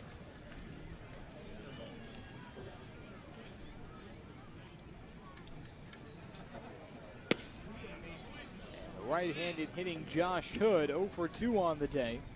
Observes the fastball inside, 1 ball, no strikes. The out distribution for Zach Jacobs today after forcing a lot of weak contact on the ground his last time out. 7 flyouts, 1 ground out, and 4 strikeouts. Also had the pickoff. Now this is just completely night and day, and maybe a good omen for Zach Jacobs that he can be productive in different ways. And the 12-6 curveball misses outside. 2 balls and 1 strike. On the check swinging Josh Hood, Mike Furato says he held up. The 2-1. Fastball fouled back, and Hood not happy with himself. Threw the bat up and caught it with his right hand off the barrel in frustration. That might have been his pitch to hit. Zach Jacobs, when he challenges you with a fastball up in the zone, that's your cue as a hitter. He doesn't dial it up very hard. There's a fastball, knee-high strike. Nothing you can do about that one. Back-to-back strikeouts, both backwards Ks in the scorebook. The 4th and 5th strikeouts of the day for Jacobs. Retires the first 2 in the bottom of the 6th inning. But now it's Jordan Beck's turn. Homered his first time up. That's the only run that Harwich has today. In the bottom of the 2nd inning, it was the first pitch that Jacobs threw. Changeup misses low, but Cody Huff with a reassuring nod of the head to say that's exactly what he wants Josh Hood, or rather Jordan Beck, to face. The curveball didn't have much curve, misses upstairs. 2 balls, no strikes.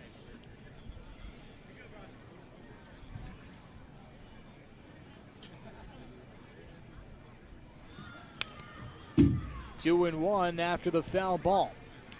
So Zach Jacobs already ties his season high with 5 strikeouts. Had 5 a week ago against Chatham. This could be his last batter, but Jacobs has worked relatively efficiently. You'd have to wonder if maybe he gets the chance to start the 7th. 3 balls and 1 strike after the changeup misses low. 2 outs in the bottom of the 6th inning. The Red Sox lead 5-1. Zach Jacobs cruising in this frame. Back-to-back strikeouts. There's a strike right down the middle at just 88 miles an hour, but it's that 70s to 72 mile an hour changeup, or excuse me, curveball, that speeds up the 88. The count is full with 2 outs. Payoff pitch taken outside, ball 4.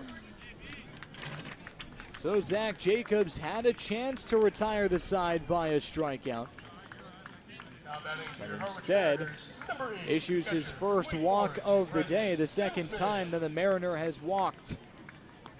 And now it's Brendan Tinsman's turn, the senior from Wake Forest, who singled his last time up in the 4th inning, but only to be picked off on a lackadaisical effort on the throw over. Didn't even dive back and was tagged on the left hip. That was the curious thing about the pickoff. A runner on first, that's Jordan Beck. Curveball has Tinsman way out in front for strike one.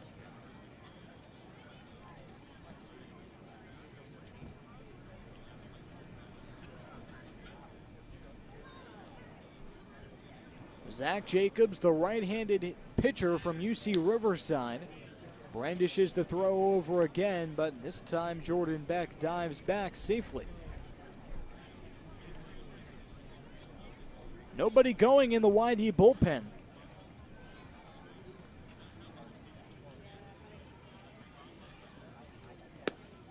One ball, one strike as the fastball misses outside and low. Before the game, I was on the field, and Scott Pickler made sure to approach Jarrett Godman and ask, "Hey, Jarrett, you good today? You up today?" He made a point to say absolutely. He was excited at the chance to face Harwich. Curveball slapped to left field. It's down for a two-out single. Tinsman on first, Jordan Beck on second. A walk and a single put runners on first and second in the bottom of the sixth inning for Max Codier. From Virginia, Max Codier.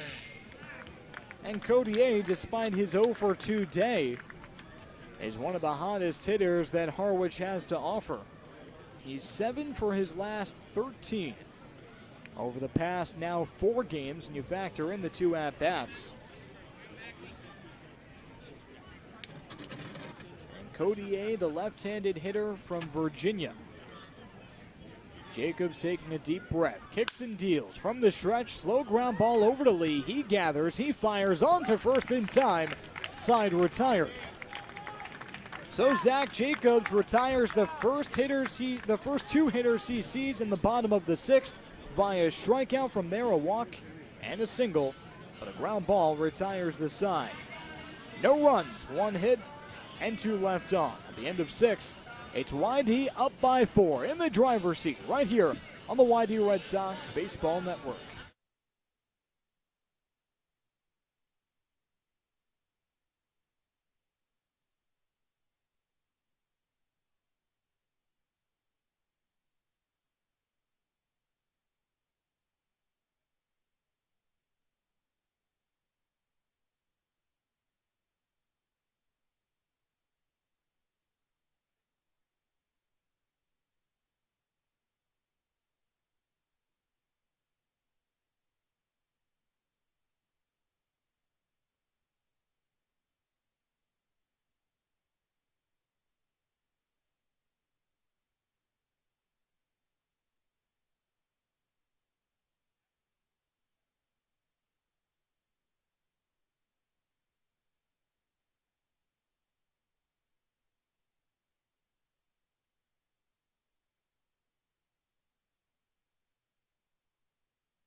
Top of the 7th inning on the YD Red Sox Baseball Network. Brad Klein with Will Connerly. It's time for me to pass on the reins to the big fella, Will.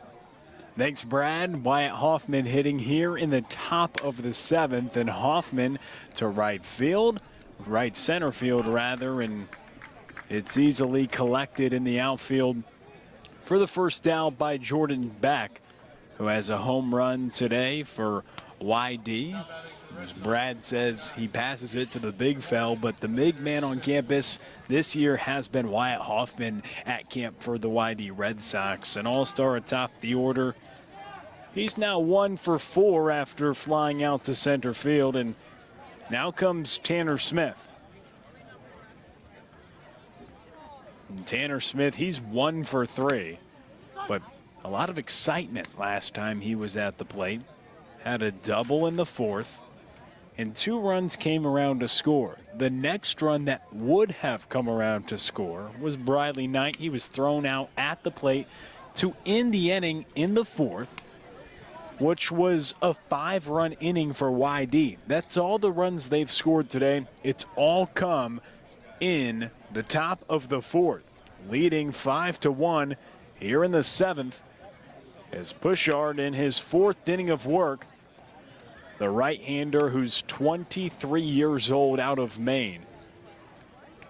And going on 24 in October, one of the older players in the league, going back to college for a 6th year after dealing with the COVID year and then shoulder surgery year.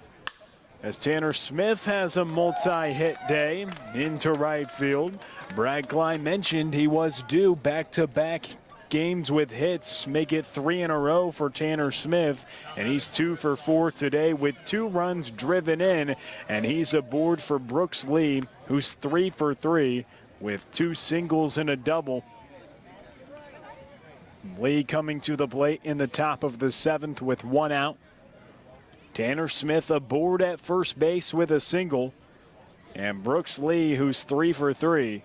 The first time he has 3 hits in a game for the Red Sox since the opener on June 20th when he went 4 for 5. Swing and a miss, and the first offering to Brooks Lee from Pushard, who has yet to surrender a run this season, now in 7 innings recorded for Harwich, after having 4 scoreless under his belt before this outing.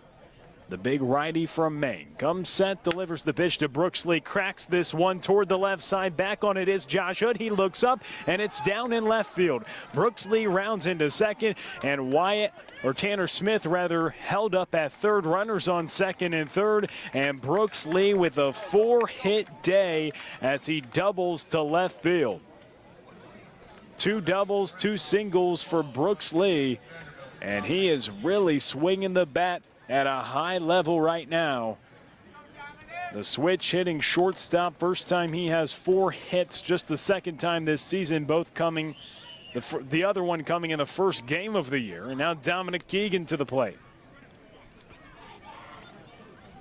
So Keegan hitting with runners on second and third, and he's going to get the intentional walk. Not going to pitch to Dominic Keegan,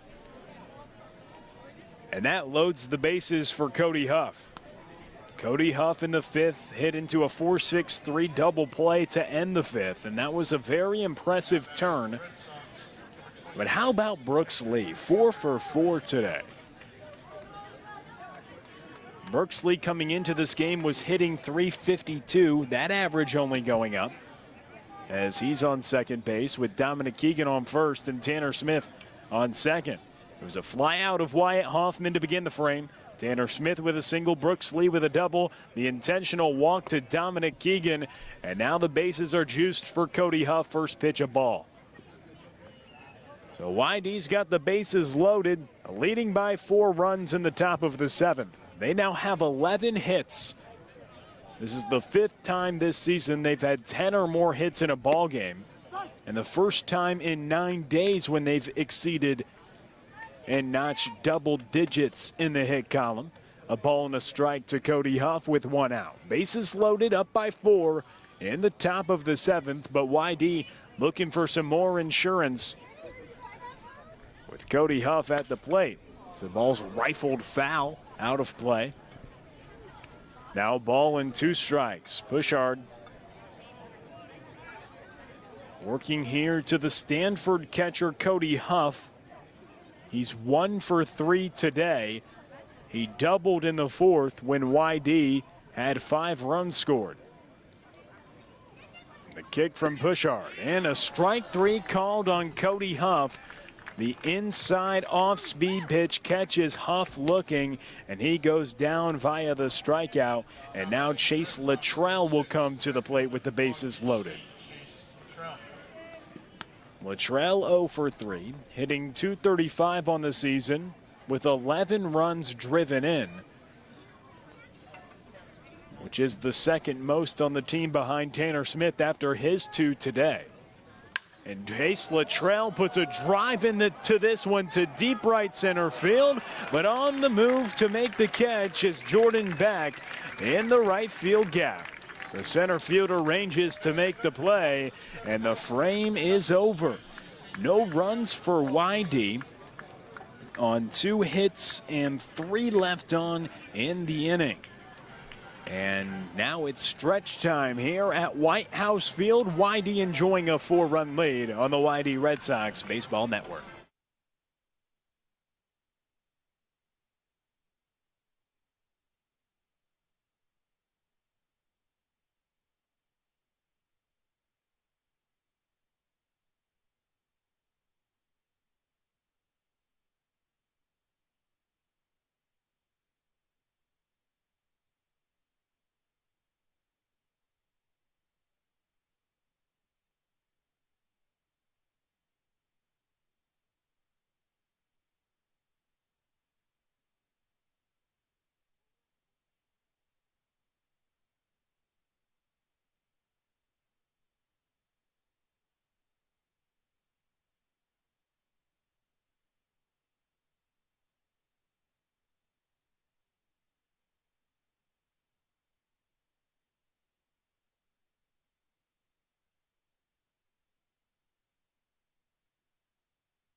Back with you on the YD Red Sox Baseball Network. A 5-1 lead for YD.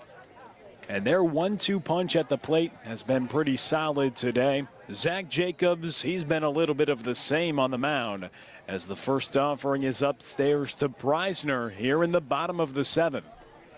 When I talk about their 1-2 punch, it's the names of Dominic Keegan and Brooks Lee hitting 3rd and 4th in the order, as Preisner has himself a single to left field. 1 bounce on the hop to Keegan, and a 2-hit day for Zach Preisner, now 2 for 3. And it flips back over to the top of the order. Press Kavanaugh, who's 1 for 3 today, leading the league in average. And since 2009, when you dive back in the archives, Harwich hasn't had a player to lead the league in batting average since then. Not sure how far that goes back, but since 2009 they haven't. For whatever that's worth to the fans, Press Kavanaugh, breaking ball taken for strike 1. But for what it's worth for Harwich, a crucial game that they need right now, as Jacobs, it's a chance if he can get 3 outs here to match his longest outing of the year when he wins 6 in his most recent appearance at Chatham. A check over on first base, but Preisner is back in time, and Jacobs 5 innings out of the bullpen. You don't typically say that, but of course he knew that he was going to pick up the starter innings today with the opener of Bryce Collins, who did offer a scoreless first. Zach Jacobs then came in and surrendered a run in the second, but he's been nails ever since surrendering that home run. In a similar storyline to the way Zach Jacobs pitched against Chatham, he let up a home run as that ball is sprayed foul, and then he shoved, and that's what he's done tonight as well. Let up a home run to Jordan Beck to lead off the second, and hasn't let up a run since.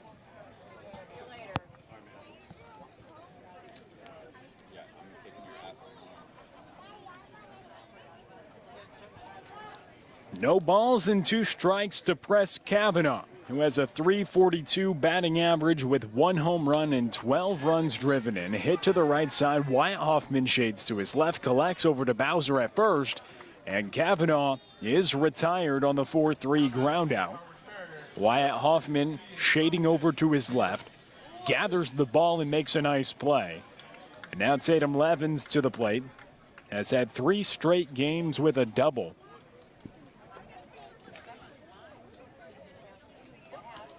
After having one in the 5th, Harwich with 8 hits today.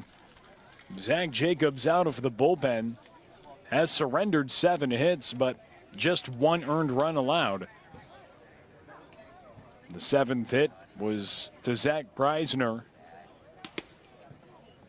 Here to lead off this frame, he's on second base. No chance to churn 2 on the ground ball from Bress Kavanaugh. As Tatum Levens, 1 ball, no strikes, 1 out. As Zach Jacobs works with Cody Huff. Puts down the signs. Jacobs with the high socks, glares in with the lights beaming down on White House Field. And the pitch. That ball smacked towards center field. Back on it is Briley Knight. Keeps running back in, makes the play a few feet in front of the wall. It's Zach Preisner who tags up from second to third. And now there's 2 outs for Brock Wilkin with a runner on third base. And Harwich down by 4 here in the bottom of the 7th. Brock Wilkin. He's a tough task to get out. One of the better hitters in the league, and he warrants conversation not only every time he's at the plate, but whenever you talk about some of the top prospects in the league. The true freshman Brock Wilkin has to be toward the top of everyone's list with over 1,000 OPS, second in the league in runs driven in. And the big Brock Wilkin at the plate. First pitch, check swing. Zach Jacobs ranges over, backhands it, makes the play off the mound, and over to first to Drew Bowser. And Zach Jacobs with an athletic play. He told Brad Klein preseason, I'm the most athletic pitcher you will ever see. Well, he's living up to it with that athletic play. Backhands it, throws it over to first in time. Wilkin is retired, and after 7, it's a 5-1 lead for YD on the YD Red Sox Baseball Network.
Back with you on the YD Red Sox Baseball Network. And here in the top of the 8th, YD, they're at the plate. And they also hold a 5-1 advantage here at Harwich. And Rob Nadell on the mound, the right-hander, 5'11", 185. Graduate student at Siena. Was previously at LaSalle. He's 25 years old, one of the older players in the league. Nadell out of the wind, the 1-0 pitch to Bowser, fouled away. He's going up against Drew Bowser, who just finished his freshman season at Stanford, and the 25-year-old on the mound.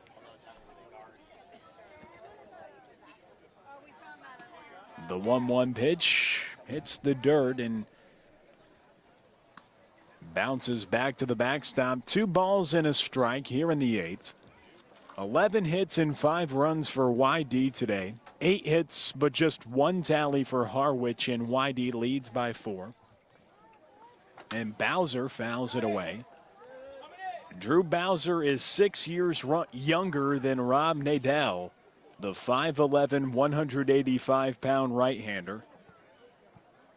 You don't typically see that. 6 years of an age difference in a collegiate baseball league when the window of playing is usually a 4-year span. But with red shirts and COVID years, that has complicated the process and widened the gap of age for players as well.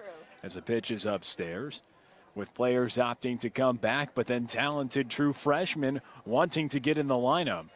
It complicated that even this past spring with the landscape of college baseball, which trickles in to the Cape Cod League as well. The full count offering to Drew Bowser. Hit up the middle, and Bowser has a multi-hit game. He gets aboard here in the 8th.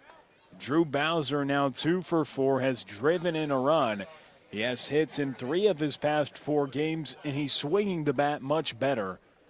We talked about his slow start, but when we have talked generally to a lot of players across the league, they say that they need some time to adjust to the wood bat.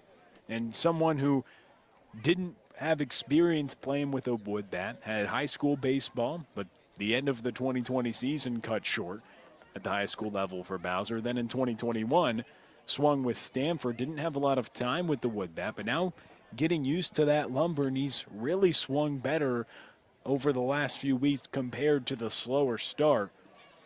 For Drew Bowser, who's aboard with a leadoff single here in the 8th, and Zach Liu at the plate takes the pitch for ball 1 as Nadell comes set and delivers the 1-0 and misses low. 2 balls, no strikes to Zach Liu. Zach Liu is 0 for 2 today. 8 hits and 59 at-bats this season, hitting .135. It's about .300 on his career at Cal State Fullerton. But Rob Nadell making his first appearance for Harwich on the summer.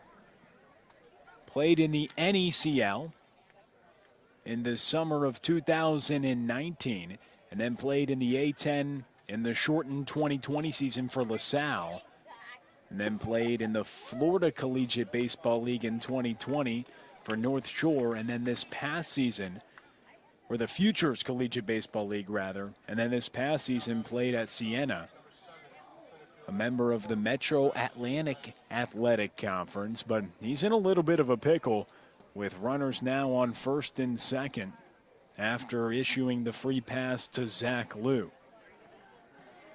And YD is going to have a pinch runner, also a mound visit issued by Harwich as they ramp up the activity in their bullpen. But it appeared as though Patrick Caulfield, the UCLA outfielder, he's going to go run for Drew Bowser. But when that happened, there's a mound visit as well for Nadell. So Scott Pickler talking to Briley Knight. Nadell, he allowed a single to Drew Bowser, then issued a free pass to Zach Liu. So runners on first and second, with that runner going to be Patrick Caulfield, the UCLA outfielder, at second base. After the conference on the mound is done, Nadell in his first appearance has struggled to find the strike zone, falling behind Bowser. And then walking Zach Liu. His career NCAA ERA is .878. Played for the Explorers of LaSalle, but then going to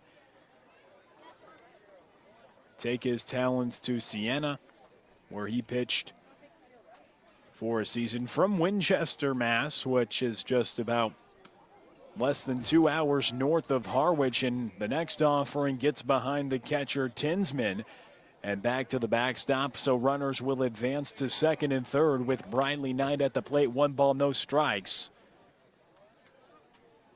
But the right-hander, not completely a stranger, just making his first appearance for Harwich, but not a stranger with some of his teammates. Played with Tatum Levens, who's the designated hitter today for the Mariners at LaSalle. And the 1-0 pitch, it's taken for strike one to Briley Knight. Briley Knight at the plate, runners on second and third. Here in the top of the eighth, a dozen hits for YD today. They lead by 4. With runners on second and third, nobody out. The pitch beams Briley Knight, hits him in the middle part of his back. He gets a board on first, and now the bases are loaded for Wyatt Hoffman. So a single by Bowser, a walk by Zach Liu, and then Briley Knight gets hit. When you've got 7, 8, and 9 due up in the order with a reliever on the mound, and you can flip the lineup card back over with the bases loaded, it's good news for the team on the offensive end. Bases loaded, nobody out here in the top of the eighth. YD with 12 hits and 5 runs. They lead by 4, but in position to tally on more here in the eighth with Wyatt Hoffman at the plate. The first pitch misses low. Tinsman tries to scoop it out of the dirt. Gets away from him, but 1 ball, no strikes. Nadell, 5'11", 185, 25 years old, a graduate student at Siena. But he didn't really get into NCAA baseball until he was 24, and Wyatt Hoffman ropes it to the left side, off the glove of Brock Wilkin into the outfield. Caulfield comes around to score. Here comes Zach Liu, and Wyatt Hoffman with a double as Briley Knight slides into third. 2 runs come across for YD on the double by Wyatt Hoffman after the ball was roped to the left side, off the glove of Brock Wilkin into left field, and YD's Wyatt Hoffman continues to produce with runners on base. He's been one of the best hitters in the league with runners aboard, and he showcases it there once more. And there's going to be a pitching change as well as the second visit of the inning comes with Wyatt Hoffman. 2 runs come across, YD leading 7-1. They've still got runners on second and third, and nobody out. We'll be back with you next to tell you about the new arm on the YD Red Sox Baseball Network.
Back with you on the YD Red Sox Baseball Network. Tanner Smith at the plate. And Wyatt Hoffman on second after his double, now hitting .590 with runners on base. The all-star for YD continuing to come through when they need him. Now leading by 6 runs after his bases loaded 2 RBI double. But Tanner Smith still at the plate with runners on second and third. He's 2 for 4 today. As a new arm into the game, Nick Stewart, the right-hander out of James Madison. And this past season in 2021 had a 12.91 ERA at James Madison. Well, now pitching for Harwich. 2 balls, no strikes, and the pitch to Tanner Smith. Hit hard right side, gonna bring in 1 run of Briley Knight as Tanner Smith does a job to get a run aboard. An RBI ground out, and now an 8-1 lead for YD. As Patrick Caulfield comes around to score, he's the one who came in to actually pinch run for Drew Bowser, who began this frame with a double. He came around to score on the Wyatt Hoffman double along with Zach Liu, and then there it was Briley Knight with Wyatt Hoffman advancing to third base, now with 1 out. So Caulfield, Liu, and Briley Knight coming across to score. YD put up 5 runs in the top of the 4th, now 3 runs in the top of the 8th, and they lead 8-1 with 13 hits. The most hits they've had this season is 16. That came against Chatham. Leading by 7 as the right-hander looks in here to Brooks Lee, who's 4 for 4 today. First pitch misses low. 1 ball, no strikes. Could he be the first Red Sox to have a 5-hit game? We'll find out. Nick Stewart, 6'5", 230. He played for Harwich in 2019, his second stint with the Mariners.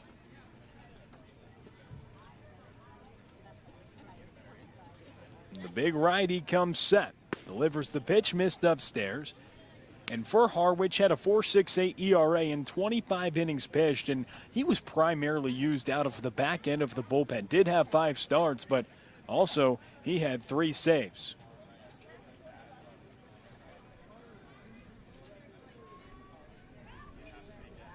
Rather had 1 start that summer as Brooks Lee cracks this one deep right center field, and it's a 5-hit day for Brooks Lee. This one you can forget about it. Brooks Lee with a home run, his 2nd consecutive game with a bomb. He now has 5 home runs as he's chasing Dominic Keegan, whoever's going to get the crown, but his 5th homer of the summer, and it comes here in the top of the 8th. 5 runs across for YD, and a 2-run home run by Brooks Lee. A no-doubt shot to right center field. A 10-1 lead for YD. And Brooks Lee with a 5-hit day. The first Red Sox to do that. He's 5 for 5 with a home run and 2 doubles on the day as well. And he crushes the ball, his 2nd consecutive day with a home run. And yes, he's good at baseball. Tyler Williams now coming in to hit, with YD leading 10-1.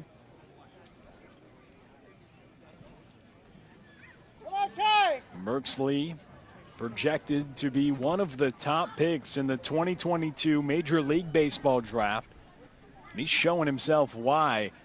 Right now, he's one of the leading hitters when you account for the games that he's played for YD. While it may be less, he still leads in many statistical categories for the Red Sox with 5 hits.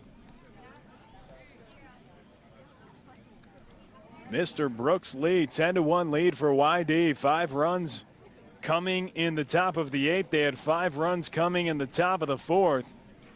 And YD taking it here to the Mariners at White House Field, giving them a taste of their own medicine when Harwich just crushed YD, beat them by 10 runs when they had to use position players.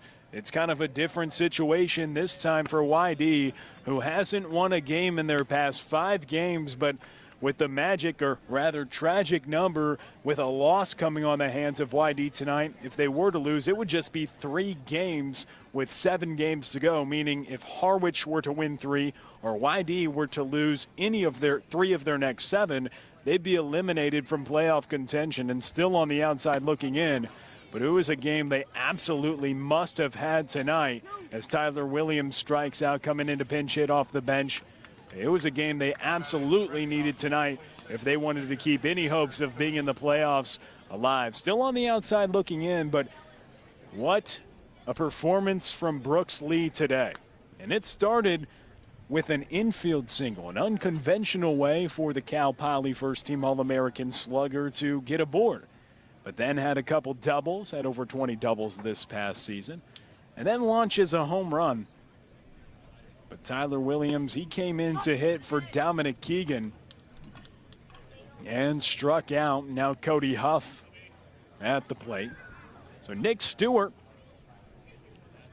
on the mound, and he faced Tanner Smith, got him to ground out. A run came across, and the second batter he sees, Brooks Lee, hits the home run as the ball is popped up on the infield. First baseline, Dylan Phillips able to make the play. And the side, well, it's retired, but not before 5 runs come across to score for the Red Sox. During the frame, Brooks Lee with a 2-run home run. He goes 5 for 5 in this one. And in the middle of the 8th, YD leading 10-1 here at White House Field on the YD Red Sox Baseball Network.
Back with you on the YD Red Sox Baseball Network, and it's been YD. They've been taking it to Harwich today, leading 10-1, 14 hits for YD.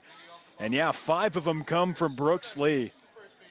He's 5 for 5 on the day. His batting average now has boosted up to .407 on the year with a couple doubles and a home run. So hitting a modest .407 on the year and playing shortstop for YD as they have a new pitcher into the ball game.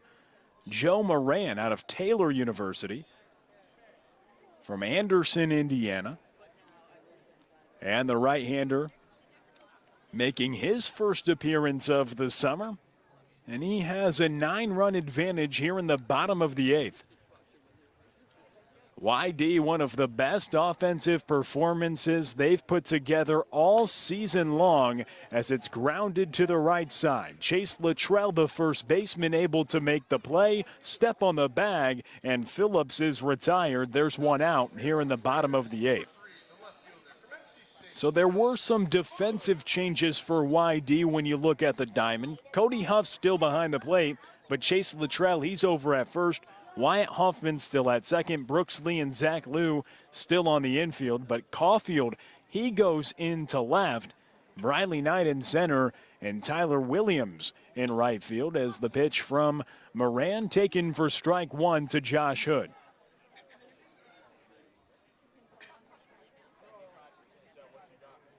Moran had 4 starts in the 2021 season.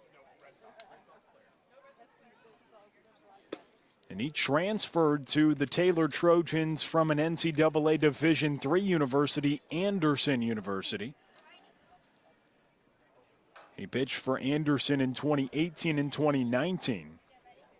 He had 11 appearances as a freshman in 2018, 11 starts on the mound in 2019. And the ball in play, then flipped over by Moran, the pitcher, as it was just trickled over down the first base line. He's able to flip it to Luttrell at first, and there's 2 outs.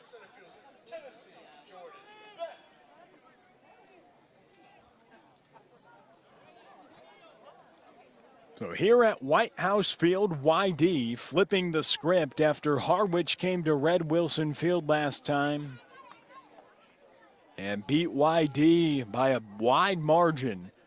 The Red Sox doing the same in the house of White House Field at Harwich's home. And the first offering in the dirt for ball 1. Here to Jordan Beck. First pitch that he saw in the second, he hit a home run off the new relief pitcher into the game, then Zach Jacobs, who came in the second after YD went with the opener format, as Bryce Collins went 1 inning to start the game, a scoreless inning. And then Zach Jacobs let up a home run in the second, the first pitch he threw. But then after that, didn't allow a run. Went 6 innings, 1 run, 5 strikeouts, 1 walk. And he was scheduled to eat up the bulk of the innings. His night is through in the ball to Moran. And he's recorded 2 consecutive outs here in the bottom of the 8th.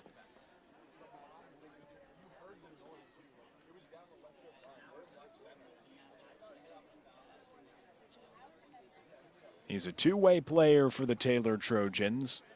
He actually can swing the bat pretty well. Hit 14 home runs and hit .309 at Taylor University this past season. But he was 9-3 on the mound with 84 1/3 innings pitched. He had 111 strikeouts, just to 28 walks. So he was pretty dominant on the mound and at the plate. But the right-hander making his first appearance for the Red Sox comes set. Here to Jordan Beck. The 2-1 pitch misses low. And a nice time to make your first appearance on Cape. If you have any nerves or anything, it helps to have a healthy 9-run advantage here in the bottom of the 8th. But he was really effective with the bat and with the way he could throw the baseball. I mean, you tell me what's more impressive, hitting .309 and 14 home runs, or going 9-3 on the mound with 84 innings under your belt and just a .309 ERA. So the average above 300, the ERA right around 3. The ultimate way to be a two-way player, the right-hander from Taylor, but that brings in Brendan Tinsman, who has 2 hits today. But the story for YD on the mound had been Zach Jacobs. 6 innings today. Nice performance from him. And then on the offensive side, the name gravitates to Brooks Lee, who's 5 for 5. Has 5 of the 14 hits today for YD, who's now hitting .407 on the season with his 5-hit performance today. Tinsman, his average up to .375 after his 2 hits today. He's 2 for 3. And the 0-1 pitch to Tinsman fouled away right side. Nothing into the count here with 2 outs, bottom of the 8th. So YD, they've put together 2 crooked frames to account for their 10 runs. They had 5 runs come in the 4th, and they had 5 more come in the 8th. To account for their 10 runs leading 10-1 here in the bottom of the 8th. Moran comes set. The right-hander delivers, and the pitch misses in the dirt low to Jordan Beck. Or rather, Tinsman back on first base. Facing up against Harwich, they do have 8 hits, but just 1 run, and they trail by 9 here in the bottom of the 8th. Jordan Beck, the runner at first. He's been aboard 3 times today. Tinsman at the plate. He's 2 for 3 and grounds it to the left side. Zach Luke comes up on it, gets the big hop on the grass, throws it over to first. Chase Luttrell can't keep his foot on the bag, moves into foul territory as he catches it over to the right side. And the runner at first, and Tinsman is aboard after he was hustling down the line. Zach Lou came up on it, and Chase Luttrell, typically when you stretch, you come out to get the ball, but this time it was a higher throw, and Chase Luttrell still wanted to keep his foot on the bag.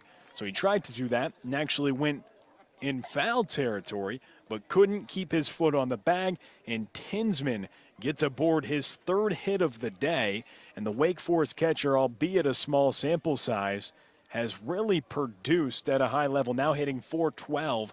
Although it's just his 5th game of the season. Doing well in replacement of Aaron McKeithen, who was drafted and now playing in the professional ranks. So they went to the Wake Forest Demon Deacon catcher, and Tinsman has done a nice job as the first offering misses low to Max Codier, rather a pinch hitter into the game.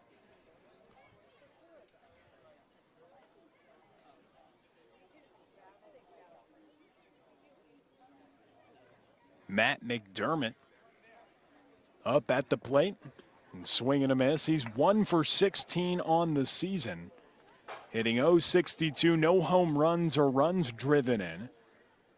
Dawn's number 13 for the Mariners, 1 ball and 1 strike.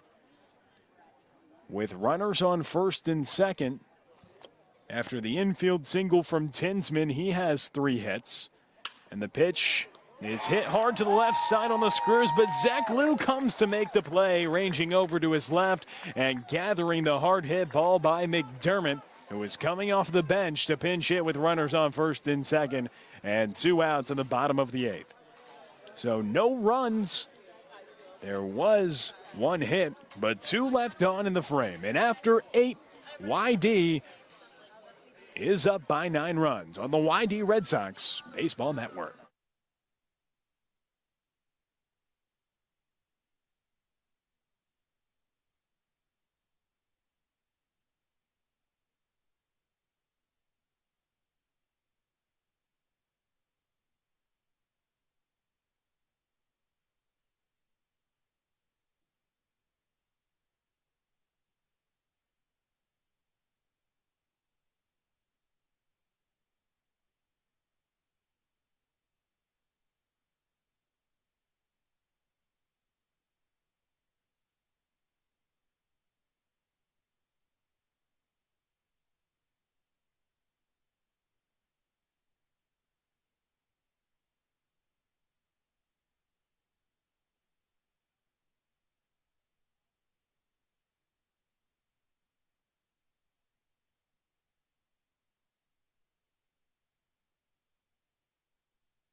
Back with you on the YD Red Sox Baseball Network, the top of the 9th. And YD leads 10-1. Cade Hunter now coming to hit for Chase Luttrell. First pitch swinging, pops it up left side. And in left center field, it's gathered by Hood, who calls off Beck in center for the first out. So Cade Hunter coming off the bench, swinging at the first offering, and he's retired. He does have hits, and both coming in the form of extra bases over the last 2 games, but first pitch swinging, he's retired.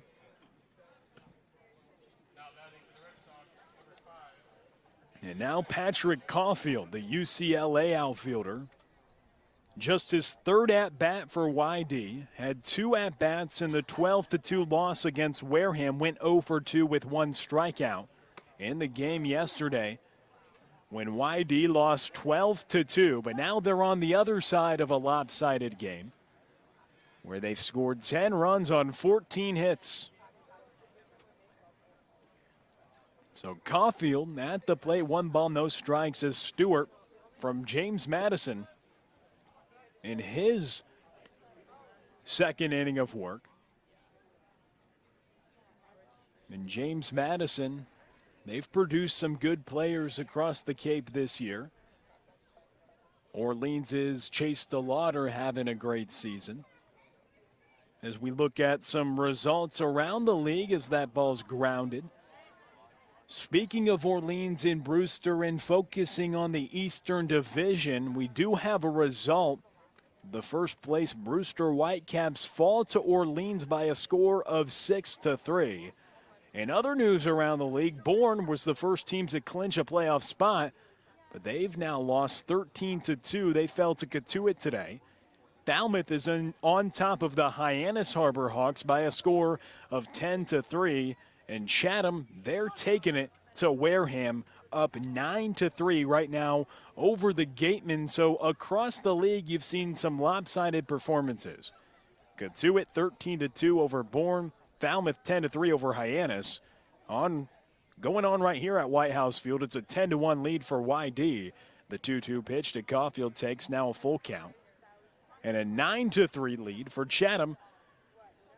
That's Spillane Field over in Wareham. Off Cape, a 9-3 lead, though, in the bottom of the 6th.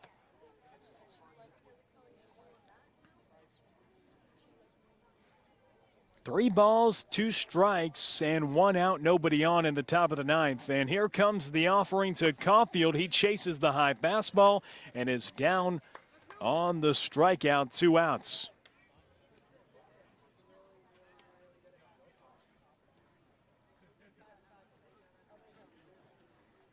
So 2 outs for YD, and they call the name of another pinch hitter.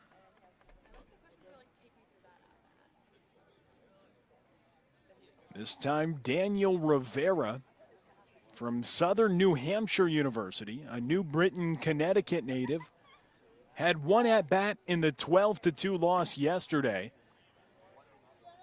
And also in the 11-1 loss on the 21st of July, when Harwich topped YD at Red Wilson Field by 10 runs. He also had a plate appearance but drew a free pass. So he's 1 for 1 in 2 plate appearances with a walk. Batting 1,000, of course, with just the 1 at. That 1 ball, 1 strike. Stewart at the plate. But the Southern New Hampshire University middle infielder at the plate, the 1-1 pitch gets away from Tinsman behind the plate and goes to the backstop, 2 balls and a strike. With the score so lopsided, Scott Pickler, 23rd year manager, making some lineup changes to get some other players in the ball game. 2 balls and a strike, 2 outs. A 9-run lead for YD, top of the 9th, and pitch misses upstairs. YD wants to secure wins in the bag as the season is dwindling down. We've taken you around the league, but now we'll preview a little bit of what's next for the YD Red Sox and what stands in front of YD. Not only are they going to need some help from other teams, but they have to get the job done themselves as well, as there's 3 balls and a strike. Stewart out of the wind and the offering to Rivera. The 3-1 taken for strike 2. But what's next for YD? They're at Bourne tomorrow at 6 o'clock. They have an off day Thursday, and then Friday they'll be at Eldridge Park facing Orleans at 7 o'clock. They will then return home to Red Wilson Field to take on the Hyannis Harbor Hawks. And they'll take on the Hyannis Harbor Hawks on back-to-back days, so opportunity to get a victory from the team with the least amount of points in the league coming up on back-to-back days on Saturday and Sunday.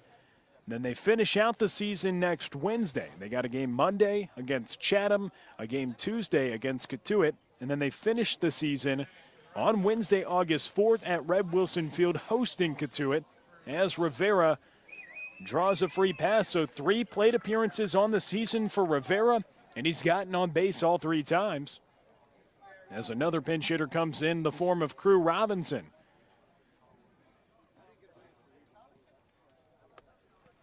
Robinson grounded up the middle. Diving play made by Preisner. Flip over to McDermott at short, and the side is retired. So last licks coming up for Harwich in the bottom of the ninth. The YD leading 10-1. We'll be back with you next on the YD Red Sox Baseball Network.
Back with you on the YD Red Sox Baseball Network. A lot of changes for YD in the field, but what stays the same is the man on the mound.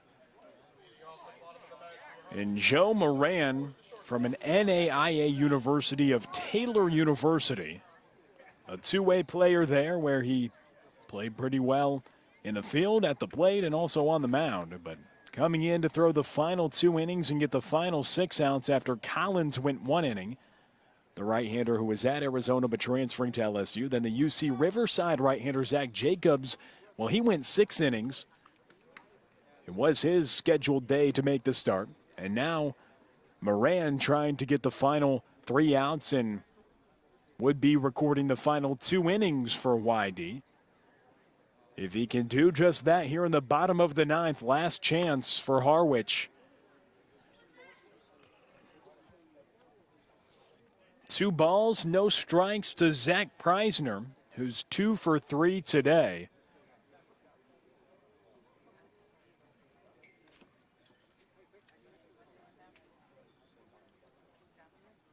As Moran comes set, delivers the pitch, and it's taken for a strike. And while Harwich does have 9 hits on the day,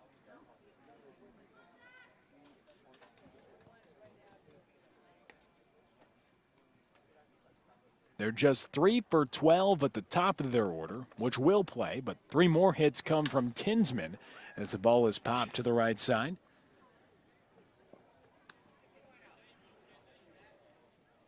Crew Robinson in right field. As Moran comes set, 2 balls and 2 strikes to Preisner here in the bottom of the ninth. Ball smoked up the middle and through a diving Wyatt Hoffman up on the right side. And Preisner now with his 3rd hit of the day, the second Mariner to have a 3-hit performance.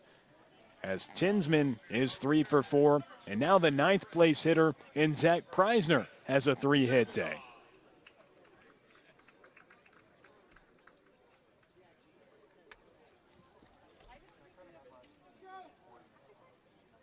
So you've got 3 hit days from your 7th place hitter and your 9th place hitter. As Press Kavanaugh, speaking of hitting, he's 1 for 4, but the leading hitter in the league right now in terms of batting average. The pitch misses low, off-speed pitch from the right-hander Moran. Press has had hits in 4 of his past 5 games. Hitting here in the bottom of the ninth with Harwich down by 9 runs. Hitting .341 on the season with 12 runs driven in. His 5th at-bat.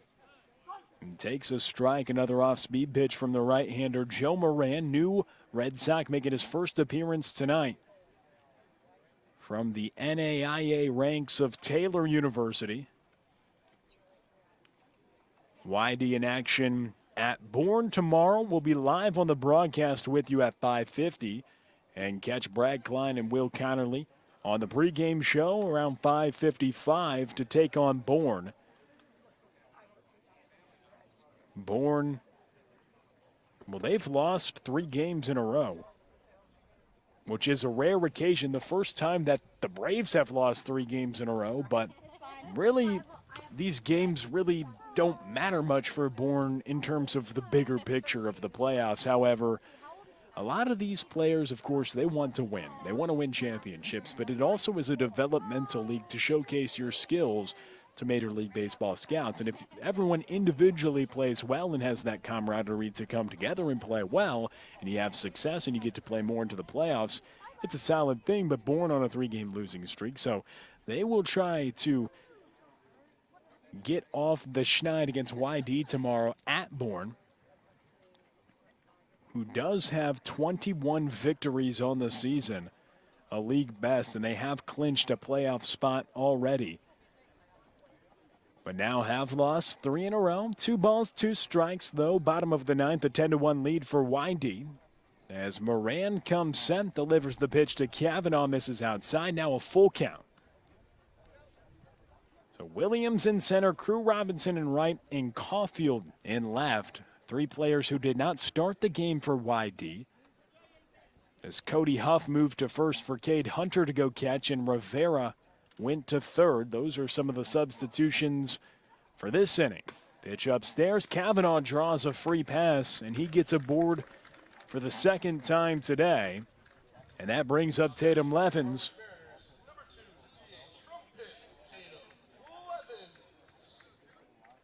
So Tatum Levens will come in. Had a double in the 5th. As Harwich tries to make some noise here in the bottom of the 9th. They do have 10 hits today, but Zach Jacobs did a nice job of scattering his hits. Got a lot of flyouts, but he went 6 innings, surrendered 1 run, 1 earned run. Just the home run on the first pitch he threw accounted for all the runs that he surrendered, but did allow 7 hits. And 2 so far from the right-hander Joe Moran out of the bullpen. And the first offering misses upstairs to Tatum Levens. 1 ball, no strikes. Grounded, right side. Cody Huff comes up on it, thinks about second, then thinks better of it, steps on first, and runners advance to second and third. 1 out here in the bottom of the 9th. Smart play made by Cody Huff, not trying to turn 2, looking for outs at this point, up by 9 in the bottom of the 9th. And Jake Lazaro going to hit in the spot of Brock Wilkin.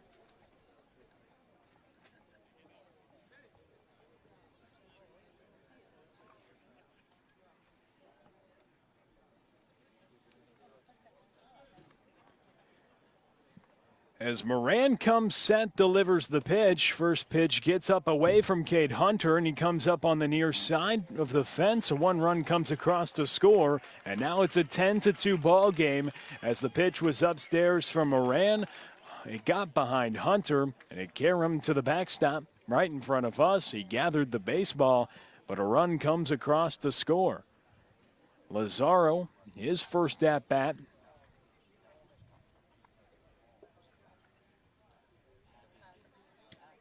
Hitting for Brock Wilkin. That's usually music to a pitcher's ears when you don't have to face Brock Wilkin. But it's the left-handed hitter Jake Lazaro coming up. But maybe, of course, Briley Knight has something to say about that. Not in the game right now, but he actually was able to retire Brock Wilkin when he threw 1 inning and surrendered 1 run against Harwich. The position player came on the mound because of the big disparity in the scoreboard. A similar situation today in favor of the Red Sox, bottom of the 9th. And now 3 balls and no strikes to the pinch hitter, Jake Lazaro.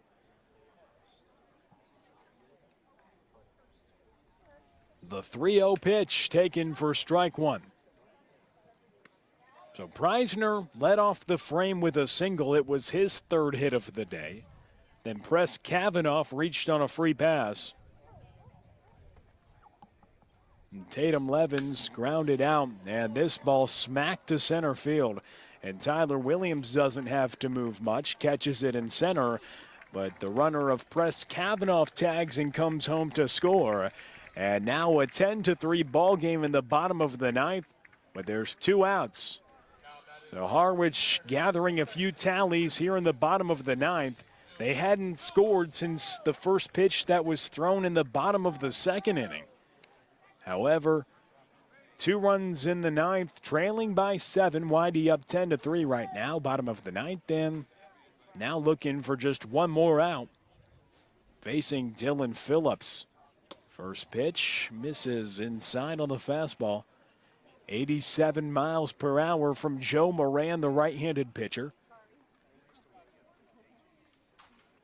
Had over 100 strikeouts this past season at Taylor University. The next offering misses upstairs. 111 strikeouts compared to 28 walks as well. A solid strikeout to walk ratio. But 2 balls and no strikes.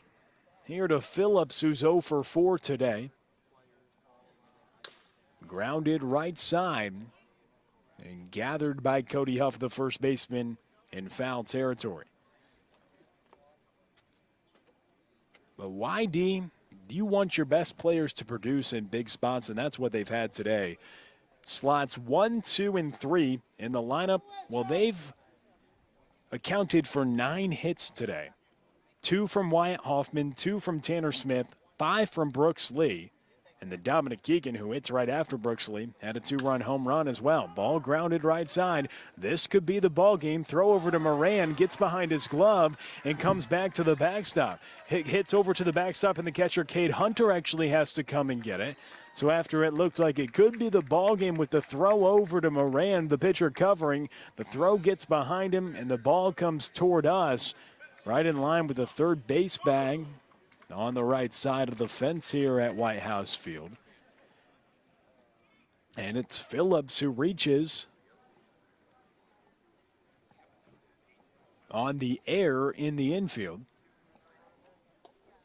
And that brings up Josh Hood. So YD looking for the final out here at White House Field, leading 10-3, bottom of the ninth, 2 already across for Harwich, and Phillips on second base. Harwich just trying to pass the baton on to the next guy, still need plenty of base runners. As the newest YD Red Sox, Joe Moran, he's looking to get some outs.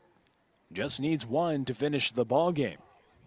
Trying to get the final 6 outs for Scott Pickler after Zach Jacobs went 6. And Collins got the first 3 outs as the opener in the bottom of the first. 1 ball, 1 strike, 2 outs. And here's Hood, who's 0 for 4 today. The ball fouled away to the left side.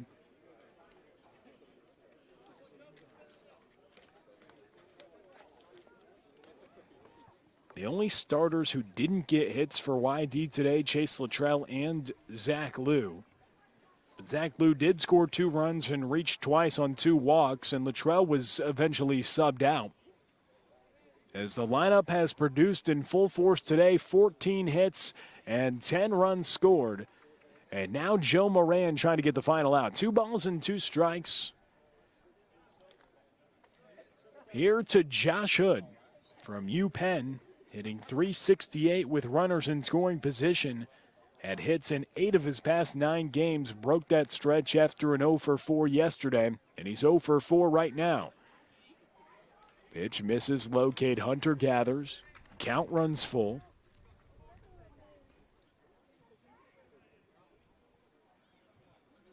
YD has scored 10 runs today. However, the first 4 spots in the lineup have accounted for 9 of the 10 runs driven in for the Red Sox today. The other came from Drew Bowser. So 1 through 4 in the order, doing the job for Scott Pickler. Now batting for your Harwich Mariners, number 21, the center fielder from Tennessee, Jordan Beck. And now Jordan Beck to the plate. Runners on first and second, 2 outs after the right-hander Taylor issues a free pass. Here at White House Field, a 7-run lead for YD as Joe Moran trying to protect that.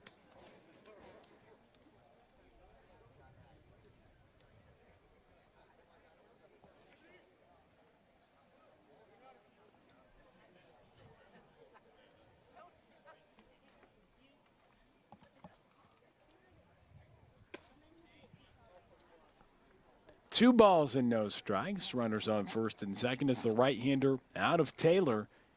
With a few balls thrown here to Beck, who's 1 for 2 today with a home run and 2 walks. That warrants a mound visit from pitching coach Tom Basella. So a longer frame than YD would have asked for when they just needed to record 3 outs to win the ball game, leading 10-1, but 2 already across for Harwich, 2 more aboard. A short mound visit for pitching coach Tom Basella. And he said a few games ago to Brad and myself, he could count on one hand the amount of times that he goes out there. And typically, or at least last off day, he actually spent time going to Michigan and then back getting ready to be the head coach at Hillsdale College, a Division II university.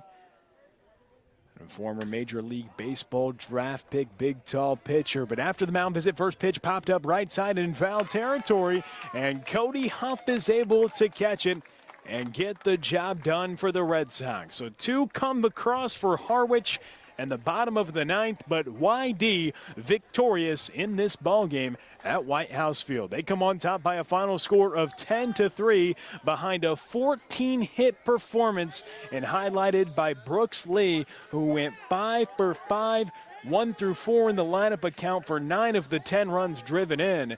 And now we've entered the post-game show to get some final comments from Brad Klein alongside myself. YD back at it tomorrow. They'll be facing the Bourne Braves, but they're on a 3-game losing streak for the first time this season. And YD, they get a victory for the first time. The last 5 games, they weren't able to get a victory, but tonight they come out in full force. Brad, what are your final thoughts on this one? Yeah, it almost feels like that YD not only needed a win, but needed a win like this, a handed win, a win when there was no doubt about it. Who's the better team tonight? And it just proves to YD in their heads, hey, the race is not over. YD still has a chance. They still have a chance, but they still have their work cut out for them in this one. Yeah, the season is winding down. The tragic number is still 5, and YD is really in desperate need of a winning streak here. It starts tomorrow. It starts tomorrow. It began today. It continues tomorrow with the Bourne Braves at Durham Park. Join us tomorrow evening as YD goes to face the best team on Cape to see if they can't keep the momentum going. 14 hits, 10 runs for YD. They win 10-3 in this ballgame. For Brad Klein, I'm Will Connerly, and check in with us tomorrow evening at Bourne. 10-3 final from White House Field. Have a good rest of your evening. And so long from White House Field on the YD Red Sox Baseball Network.